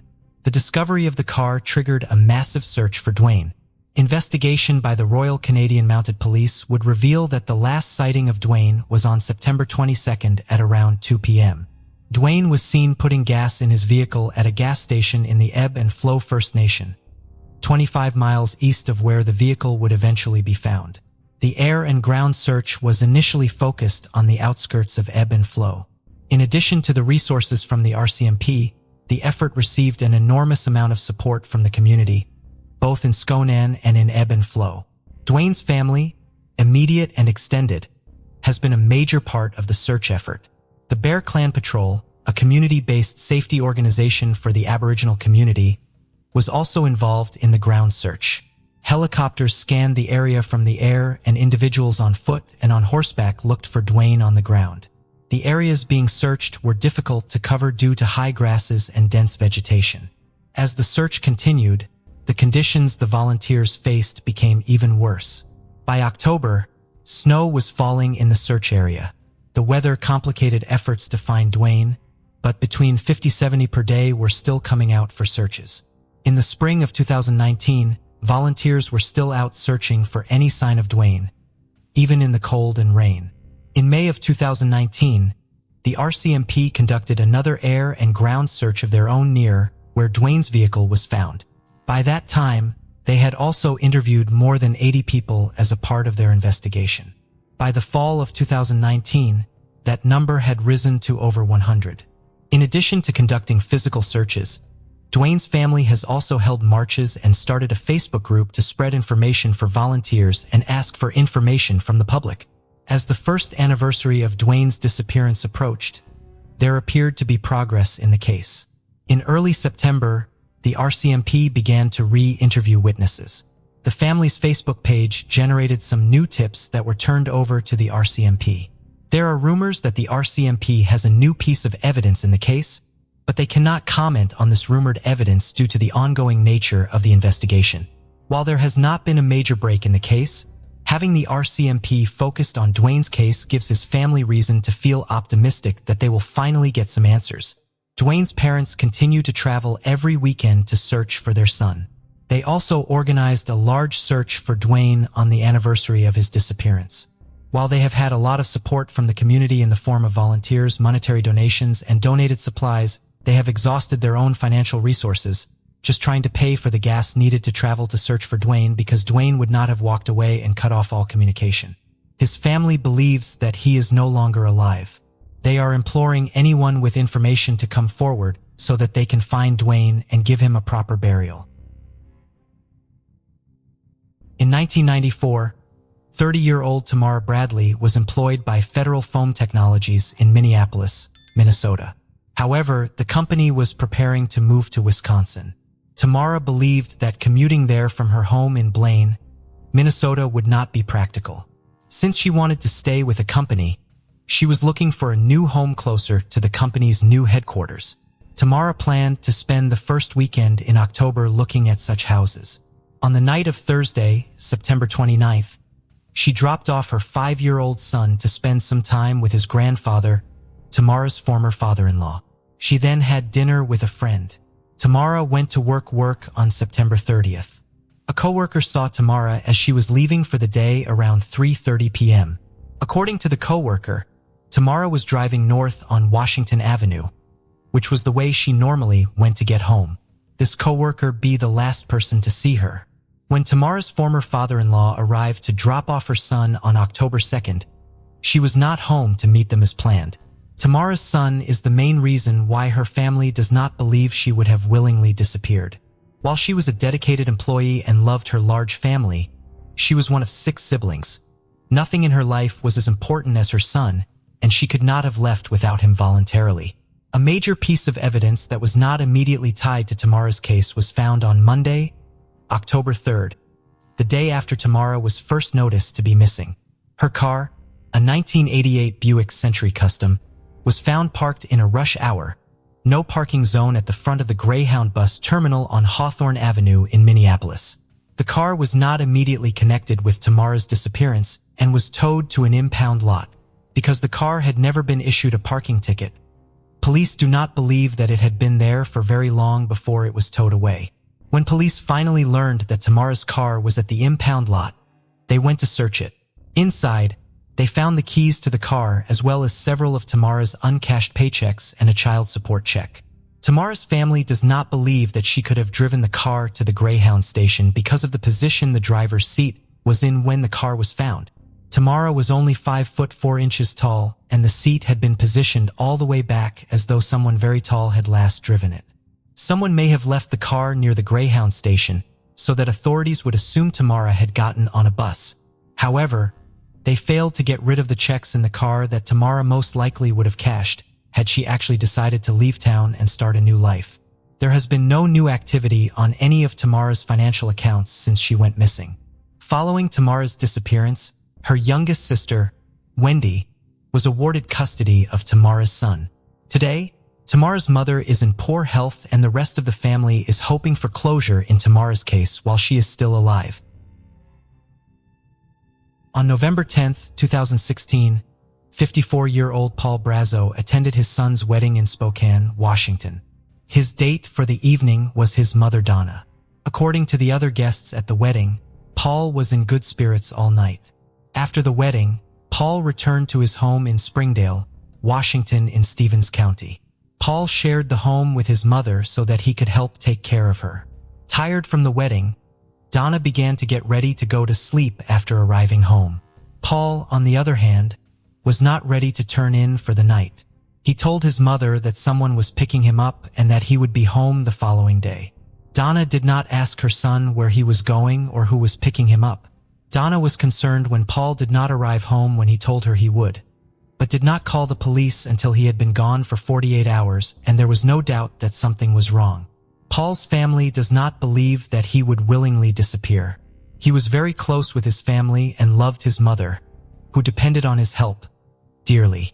He was also in the process of planning his grandmother's 101st birthday party, which was scheduled for 2 weeks after he went missing.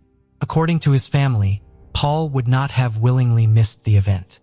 He had also planned her 100th birthday party the year before and had very much enjoyed seeing her reaction to all the arrangements he had made to celebrate her.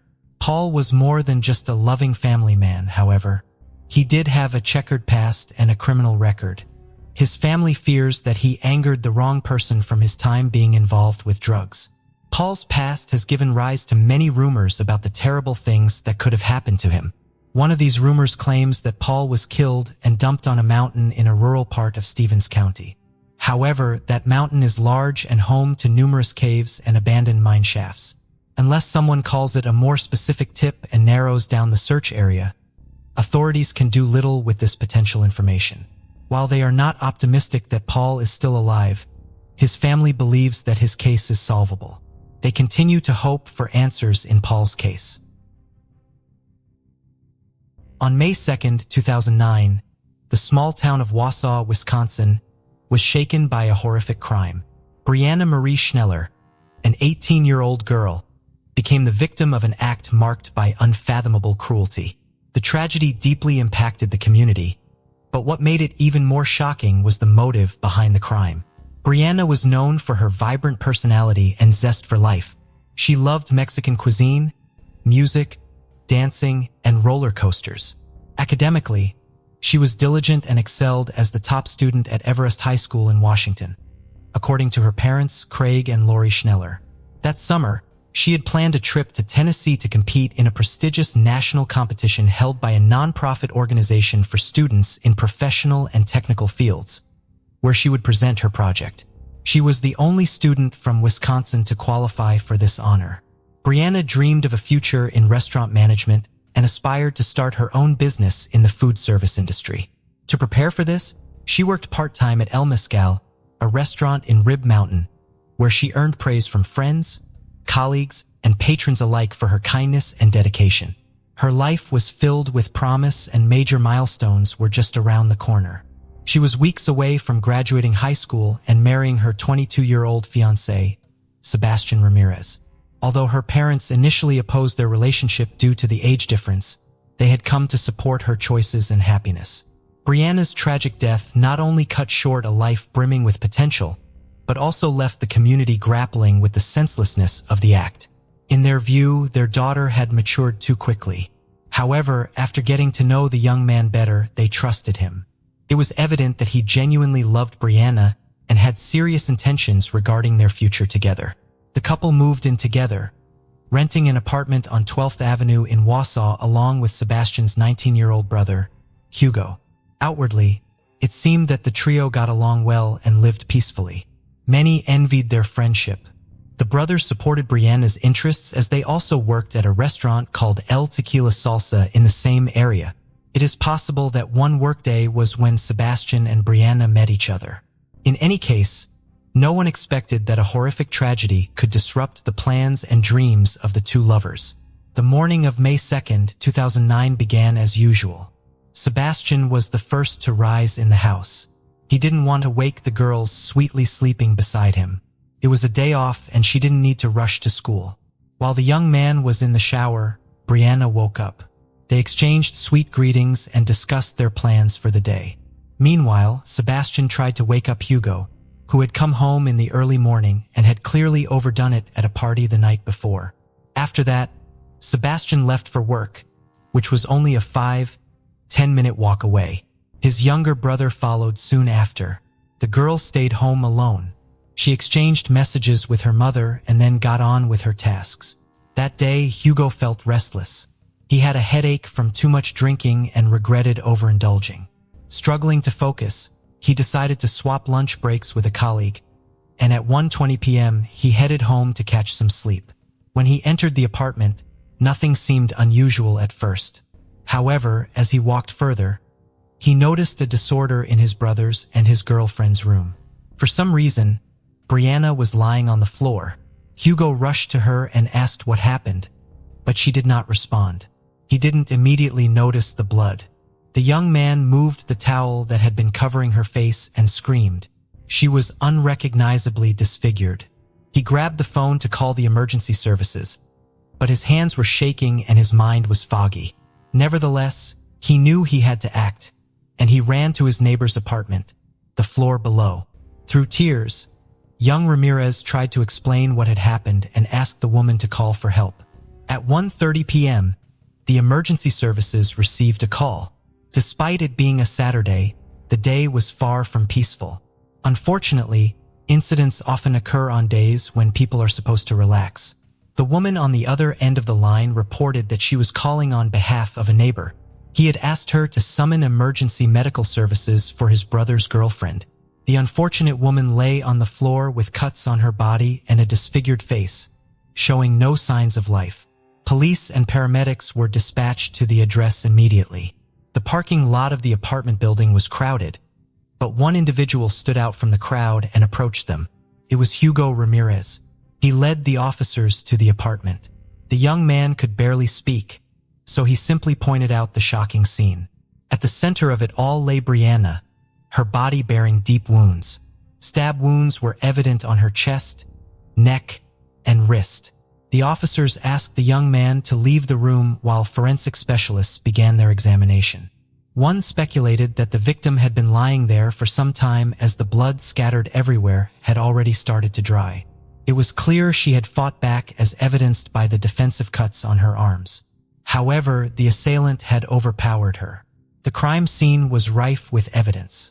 The first thing the forensic team noticed was a bloody iron lying on the floor, broken with some pieces scattered nearby. It appeared that the criminal had used it to strike her face. 2 knives lay in the bathroom sink, one missing its sharp tip. Blood was found on the soap, leading investigators to speculate that the criminal had used it to wash their hands. But the bloodied shoe print left on the carpet drew more attention. Overall, the examination of the dwelling revealed several curious details. There appeared to be no signs of forced entry, suggesting that the victim knew the wrongdoer or that he had some way of gaining entry to the apartment. Another notable detail was the scattered bills ranging from $1 to $20 amounting to a substantial sum. Hugo explained that these were tips they had accumulated at work, so much so that they were just placed anywhere. At first glance, nothing seemed to be missing from the apartment. Everything pointed to the fact that Brianna was the target of the attack, not robbery. This was confirmed by the broken knife tip found in her body. What kind of force was necessary to break a knife? Who could harbor such feelings towards a young woman? And most importantly, what could have been the cause of such unprecedented cruelty and aggression? Eager to shed light on the matter, law enforcement officers were keen to speak with the girl's relatives and close friends, especially as they needed to convey the dreadful news. In the police department's office, Craig and Lori Schneller awaited news. They had heard that something terrible had occurred at the home where their daughter lived, but unfortunately, they had been unable to contact her. With heavy hearts, they went to the police station seeking answers. The officers had to confirm the parents' worst fears were indeed true. There was no greater sorrow for parents than to endure the loss of a child. The devastating news split the Schnellers' life into before and after. Authorities provided photographs of Brianna for identification. The process was a mere formality as her identity was already established, but protocol required it. Due to the horrific injuries, not all photographs taken at the scene were shown to the family. Only those that showed part of her face were displayed. Once confirmed, the Schnellers could hardly believe what had happened. After consulting with a psychologist, Craig and Lori were able to answer a series of questions. They were eager to assist the investigation and catch the person responsible, so they provided as much information about their daughter's life as possible. The parents insisted that she had no known enemies or ill-wishers, at least to their knowledge. It was also revealed that Brianna's mother was the last person she had communicated with. That morning, Lori had taken Brianna's car to the auto repair shop and had messaged her daughter around 10 a.m. to inform her. Brianna had responded. This means that the tragic incident occurred after she spoke with her mother and before Hugo's arrival, establishing a timeline for the events. The police launched a comprehensive investigation. The first to be invited for an interview by the detectives were the Rodriguez brothers, Sebastian and Hugo, who were questioned separately. The fiancé of the victim, Sebastian, reported that he woke up at 9:15 in the morning, had a brief conversation with Brianna while getting ready for work, and then woke his brother. By 10:15, he was already at the restaurant. He learned about the incident after receiving a phone call. Hugo's account matched, stating he left the house about 10-15 minutes after Sebastian. He returned home at 1:20 p.m. because he was feeling unwell and wanted to rest. However, his illness and fatigue vanished when he discovered Brianna lifeless. After that, everything seemed like a blur. He explained that he was so stunned that he couldn't think straight on how to react properly. His mind shut down and his hands trembled, leaving him to run to a neighbor and ask for help. The Ramirez brothers' statements were credible and their distress appeared genuine. However, the police had often encountered convincing performances before, so they needed solid proof of their innocence. It was entirely possible that one of them was the perpetrator and the other was covering for him. Therefore, detectives inquired about their relationships with each other. Sebastian declared his love for Brianna and his anticipation for their upcoming wedding. Hugo was asked if he had any grievances against his brother's girlfriend or if they had quarreled, to which he responded negatively. He also clarified that despite her attractiveness and charm, he had no intentions toward her because he valued their good relationship and would never interfere with Sebastian's happiness. Brianna was like a sister to him. The interrogations lasted for hours, yet neither brother aroused any suspicion. After taking DNA samples from the young men, they were allowed to return home. To confirm or refute the Ramirez brothers' alibis, detectives interviewed employees of El Tequila Salsa restaurant and reviewed the establishment's surveillance footage. Sebastian and Hugo's accounts were corroborated. The theory of a domestic-related crime was dismissed. Then who was the murderer of this innocent young woman? Could there be a predator in the city? Perhaps he had been watching Brianna earlier and had learned much about her. Maybe on a day when she was alone, he executed his criminal intent. The investigation continued. By this point, the autopsy results had come in, confirming the initial suspicions of the police. The sequence of the crime was reconstructed as follows. Brianna first sustained a blunt force injury to the head, likely with an iron. Then the perpetrator cut her throat, followed by multiple stab wounds to her body. The ferocity and relentlessness of the attack were evidenced by the number of wounds, which were so numerous that even experts couldn't tally them. At least 2 of these injuries were immediately fatal. The young woman fought fiercely for her life, as indicated by the foreign DNA found under her nails. Later developments revealed that earlier statements claiming nothing was missing from the home were incorrect. The victim's phone had disappeared. Sebastian discovered the loss and promptly informed the detectives. This piece of information became a critical lead as once the police received this new clue, they began searching for the mobile device. Brianna's cell phone provider reported that her phone was still active and provided its location. It turned out that the phone had been nearby all along, specifically within the premises of the restaurant where Sebastian and Hugo worked. The investigation grew more complex with the brothers' undeniable alibi and one of them reporting the missing phone against the backdrop of suspicious coincidences. Detectives urgently traveled to the specified location, but upon arrival, they found that the coordinates led to the parking lot of a shopping center housing the restaurant. It appeared the sought-after item was in one of the trash bins. After a brief search, a plastic takeout bag with the logo of El Tequila Salsa was found inside a container. Within the bag were the girl's phone, 2 mismatched gloves, and a pair of women's underwear. One of the gloves was stained with blood. This unexpected discovery shifted the narrative as theories about a predator and a crime driven by intimate motives began to gain traction.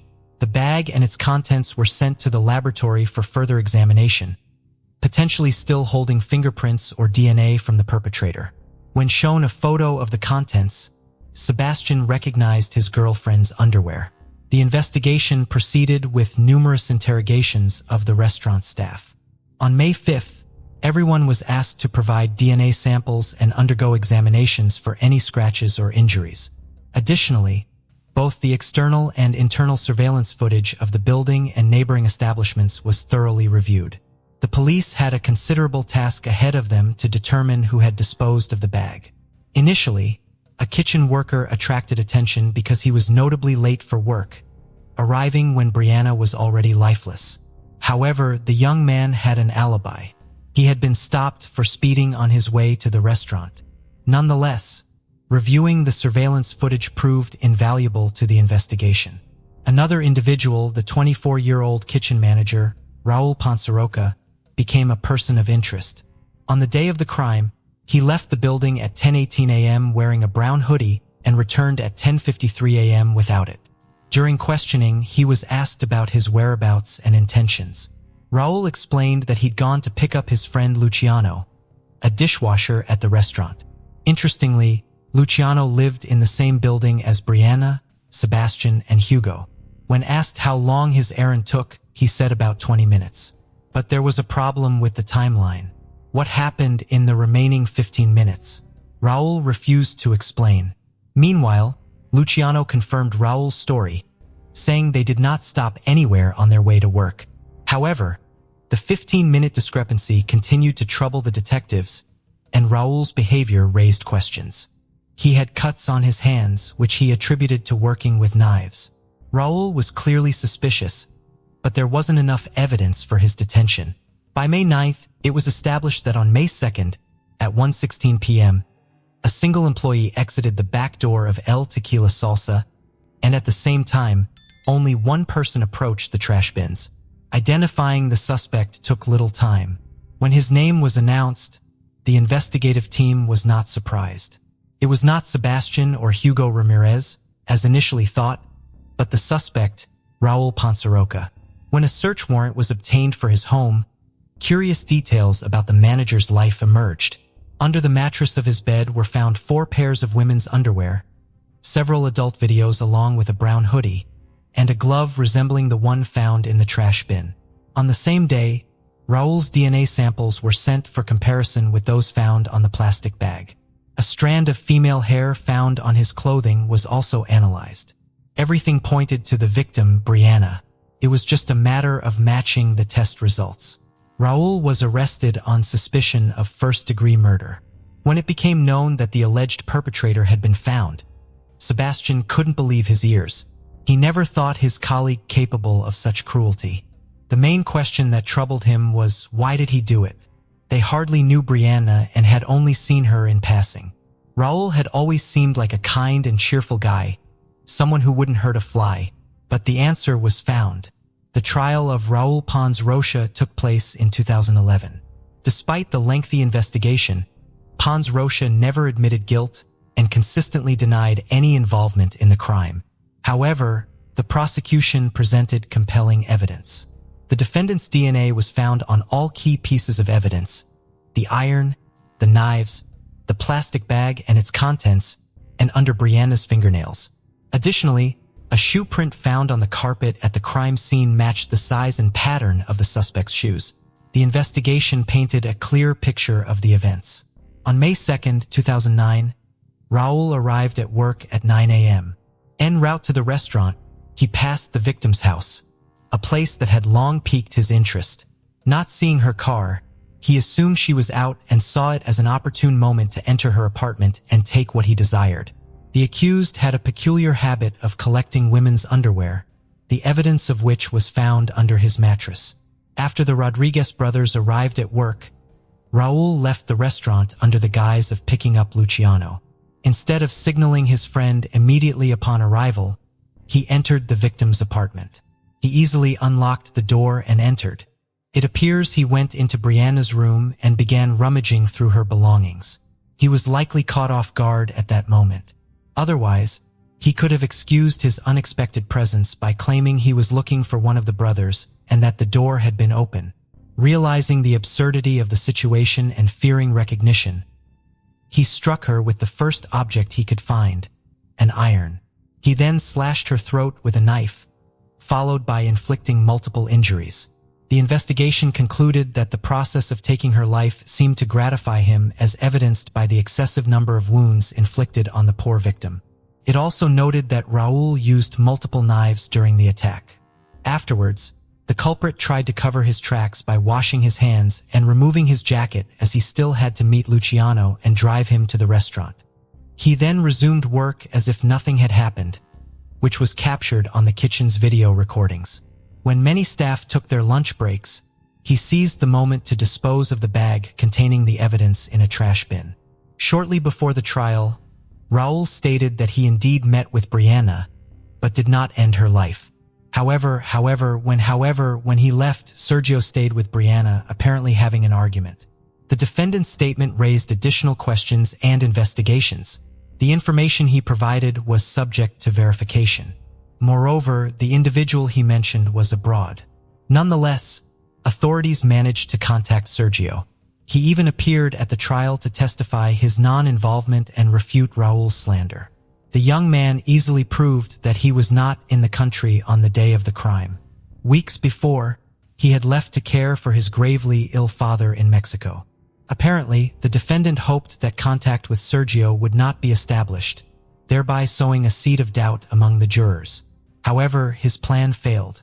The defendant merely emphasized that he had no qualms about falsely accusing an innocent person of a heinous crime. It was clear that he felt no remorse for his actions. During the trial, Brianna's relatives, as well as Sebastian and Hugo, were present. The young men struggled to contain their emotions, prompting officers to repeatedly call for calm. Imprisonment without the possibility of parole. He is serving his sentence at a correctional institution in Waupun, Wisconsin. Following the verdict, the victim's father stated that his daughter's case had become personal for many involved, as they all have families and children. He shared that he has not parted with a Father's Day card Brianna gave him, cherishing every memory of her. Craig Schneller confessed that Brianna's death broke his heart, and he lost faith. No information about Sebastian Ramirez is available. It is only to be hoped that he has closed this tragic chapter of his life with a sense of completeness and has been able to move forward. One day, his brother Hugo appeared on a television show discussing the ordeal they endured. Raul's actions were fatal for Brianna. He not only ended the life of a beautiful young woman, but also devastated the hearts of her family. Things could have been different if the young man had not chosen to cover his tracks. He might have gotten away with clumsy explanations and apologies to the girl. At most, it would have ended with a confrontation between him and the Rodriguez brothers. It is unlikely the victim would have reported him to the police. And even then, the incident could have been resolved with minimal harm. Joe Halpern was an exceptionally intelligent and multi-talented individual. At just 22 years old in 1933, he was nearing the completion of his doctorate in astronomy at the University of Chicago and had spent the summer conducting research at the university's Yerkes Observatory in Williams Bay, Wisconsin. While Joe excelled in math and science, his intellectual pursuits extended beyond his field. He was fluent in French and German and proficient in reading and writing with the Cyrillic alphabet. Despite his academic achievements, Joe was far from overly serious. He had a playful side, often using his wit and sense of humor to entertain and pull pranks on his friends. He also had a love for the outdoors, which led him to embark on a road trip that August with his parents and his friend, Sam Jarek. Sam was the brother of Joe's best friend, Isidore Garrick, who had originally been invited on the trip but was unable to join. Joe's brother Bernard also couldn't make it, so the group of 4 set out from Chicago without them. Their journey took them west to South Dakota and then south to Rocky Mountain National Park in Colorado. During their visit, they stayed at the Glacier Basin Campground. On August 15, 1933, Joe and Sam left the campground to go on a hike, leaving Joe's parents behind to relax and enjoy the scenic surroundings. They drove from the campground in the family's Ford sedan and parked at the Bear Lake trailhead. From there, they hiked towards Flat Top Mountain, which was a very popular route. While Joe enjoyed hiking, his friend Sam was not as interested in it. By 2 p.m., after they had summited Flat Top Mountain, Sam was ready to turn back for the day and return to the campground. Joe was not. The two got into a friendly argument about whether or not to continue on as they stopped just northwest of the summit of Hallett on the trail. This was confirmed by another guest staying at the campground, who ran into the pair while they were debating what to do. Ultimately, Joe and Sam decided to each go their own way. Sam hiked back down the trail and promised to wait for Joe back at the car. Joe continued hiking because he wanted to reach Taylor Peak. Sam would be the last person to definitively see Joe. Sam arrived back at the Bear Lake trailhead at approximately 6:30 p.m. and began waiting for Joe. He knew he would be standing around waiting for his friend for a while, but by 9 p.m., he felt that his wait had been far too long. By 9:30, he contacted a ranger. By 10 o'clock, the official search for Joe began. Due to the darkness that had fallen by the time the search was mobilized, the efforts on that first night were limited to rangers with electric lamps searching the immediate area around where Joe had last been seen. The following day, the search effort expanded greatly. More than 150 volunteers would help look for Joe in the following few days. Park rangers tried to bring in bloodhounds, but there were none available in the area. Rangers checked the registers on Taylor Peak and at other nearby peaks in the park, but Joe had not signed any of them. Sam Garrick and Joe's father, Solomon, performed their own searches as well. During these searches, the pair covered an average of 15 miles per day. No sign of Joe or any of his belongings were found during the extensive searches. The official search for Joe was finally called off on August 21st. The Halperns and Sam Garrick left the park to return to Chicago that same day. While Joe loved hiking, he was not a particularly skilled hiker. Furthermore, he did not have a lot of supplies with him when he left the campground on August 15th. It is believed that he only had a few sandwiches, an orange and some bananas in his gray knapsack. He had been wearing heavy boots on his hike with Sam, but the rest of his clothing was lightweight, a blue shirt and khaki pants. The only equipment he had, so to speak, was a 1933 motorist's map of the park. In the days after Joe went missing, the weather in the park was pleasant during the day, but temperatures dropped into the 40s overnight, and several nights were plagued by windstorms and rain.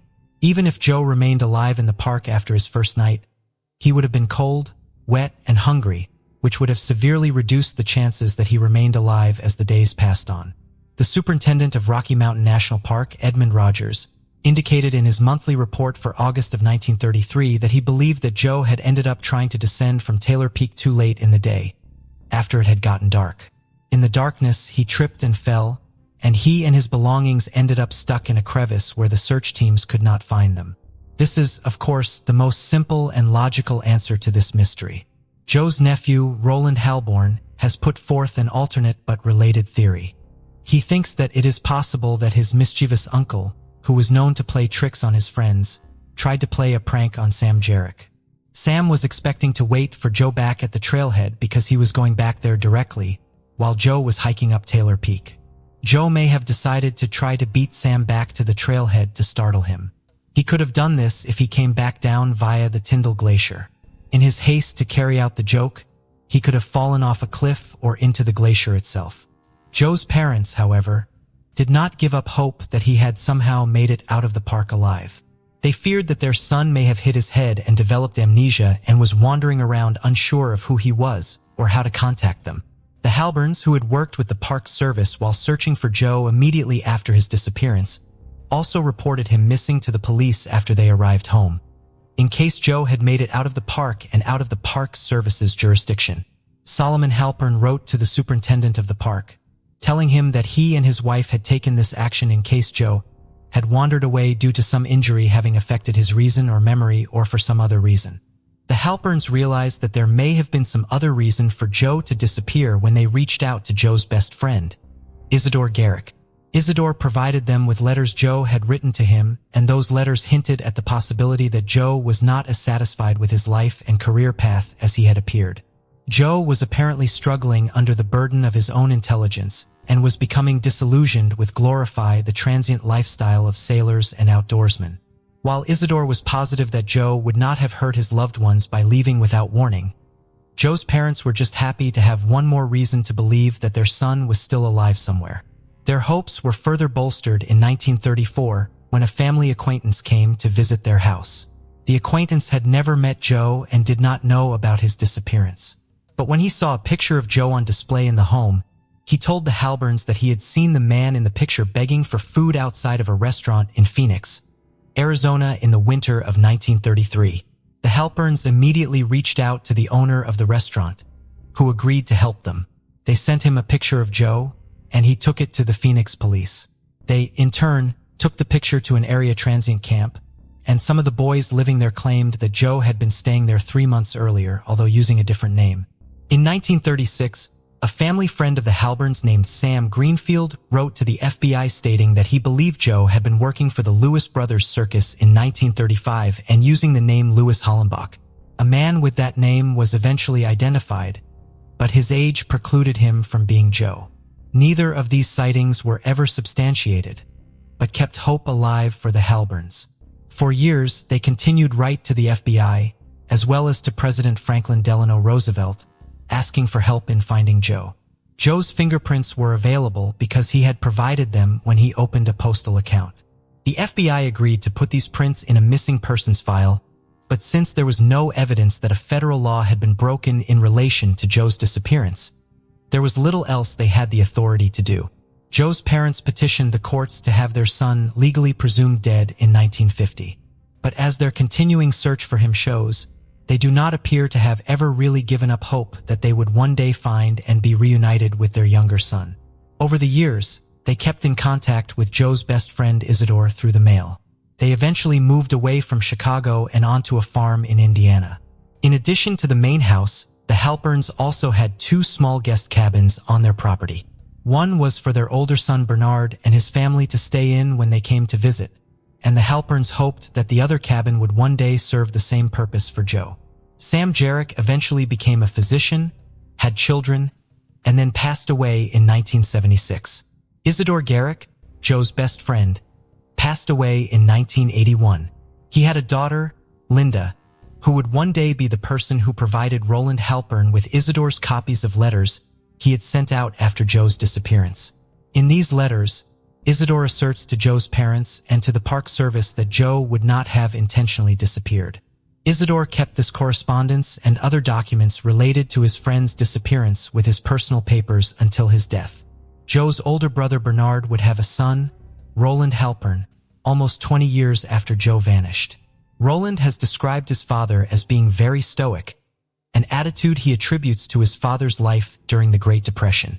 Bernard almost never discussed his missing brother, and the only reason Roland even knew about Joe growing up was because Bernard would warn him against going hiking alone, lest he go missing like his Uncle Joe. After Bernard's death in 1998, however, Roland discovered that his father had continued to work to find out what had become of his brother for decades after he disappeared. Amongst his father's papers and tucked into books, Roland found photographs and letters that Bernard's passionate search for Joe and the frustration he felt at the lack of answers. Bernard had continued writing letters to various government agencies, from the Park Service to the FBI, and following up on leads. Bernard had started his efforts, hoping that he could solve the mystery of Joseph's appearance for their parents, but he continued his quest to find his brother, even after both his mother and father had passed away. Roland has now inherited the task of learning what happened to his Uncle Joe. The largest task he has undertaken involves collecting, cataloging, and digitizing all of the numerous letters involved in the case. He has the letters sent between Joe and Isidore Garrick, letters between his grandparents and Isidore, letters his grandparents sent to different government agencies, and letters his own father sent off on behalf of Joe. He has used these letters to find clues to help follow up on the reported sightings of Joe, inform his own opinions on the case, and learn what he can about the uncle he never had a chance to meet. He also does research into unidentified remains and has been in contact with various law enforcement agencies about using DNA to potentially identify those belonging to Joe. Roland hopes to find answers in the case on behalf of his father and grandparents and all of the decades they spent working to find Joe. Given the fact that Joe Halpern would now be well over 100 years old, it seems unlikely that he is still alive. However, Roland Halpern still hopes to answer the question of what happened to his uncle and to locate him.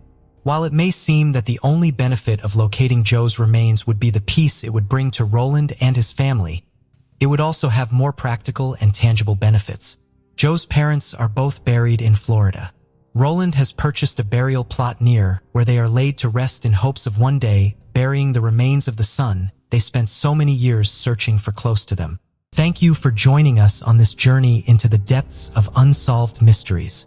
Cold cases not only challenge our understanding of the past, but also ignite our curiosity and determination for answers. Remember to subscribe to stay updated on our latest investigations. And if you have any information regarding the cases we've covered, don't hesitate to reach out. Together, we can shed light on the shadows of the past and bring closure to those who seek it. Until next time, stay vigilant, stay curious, and never stop seeking the truth.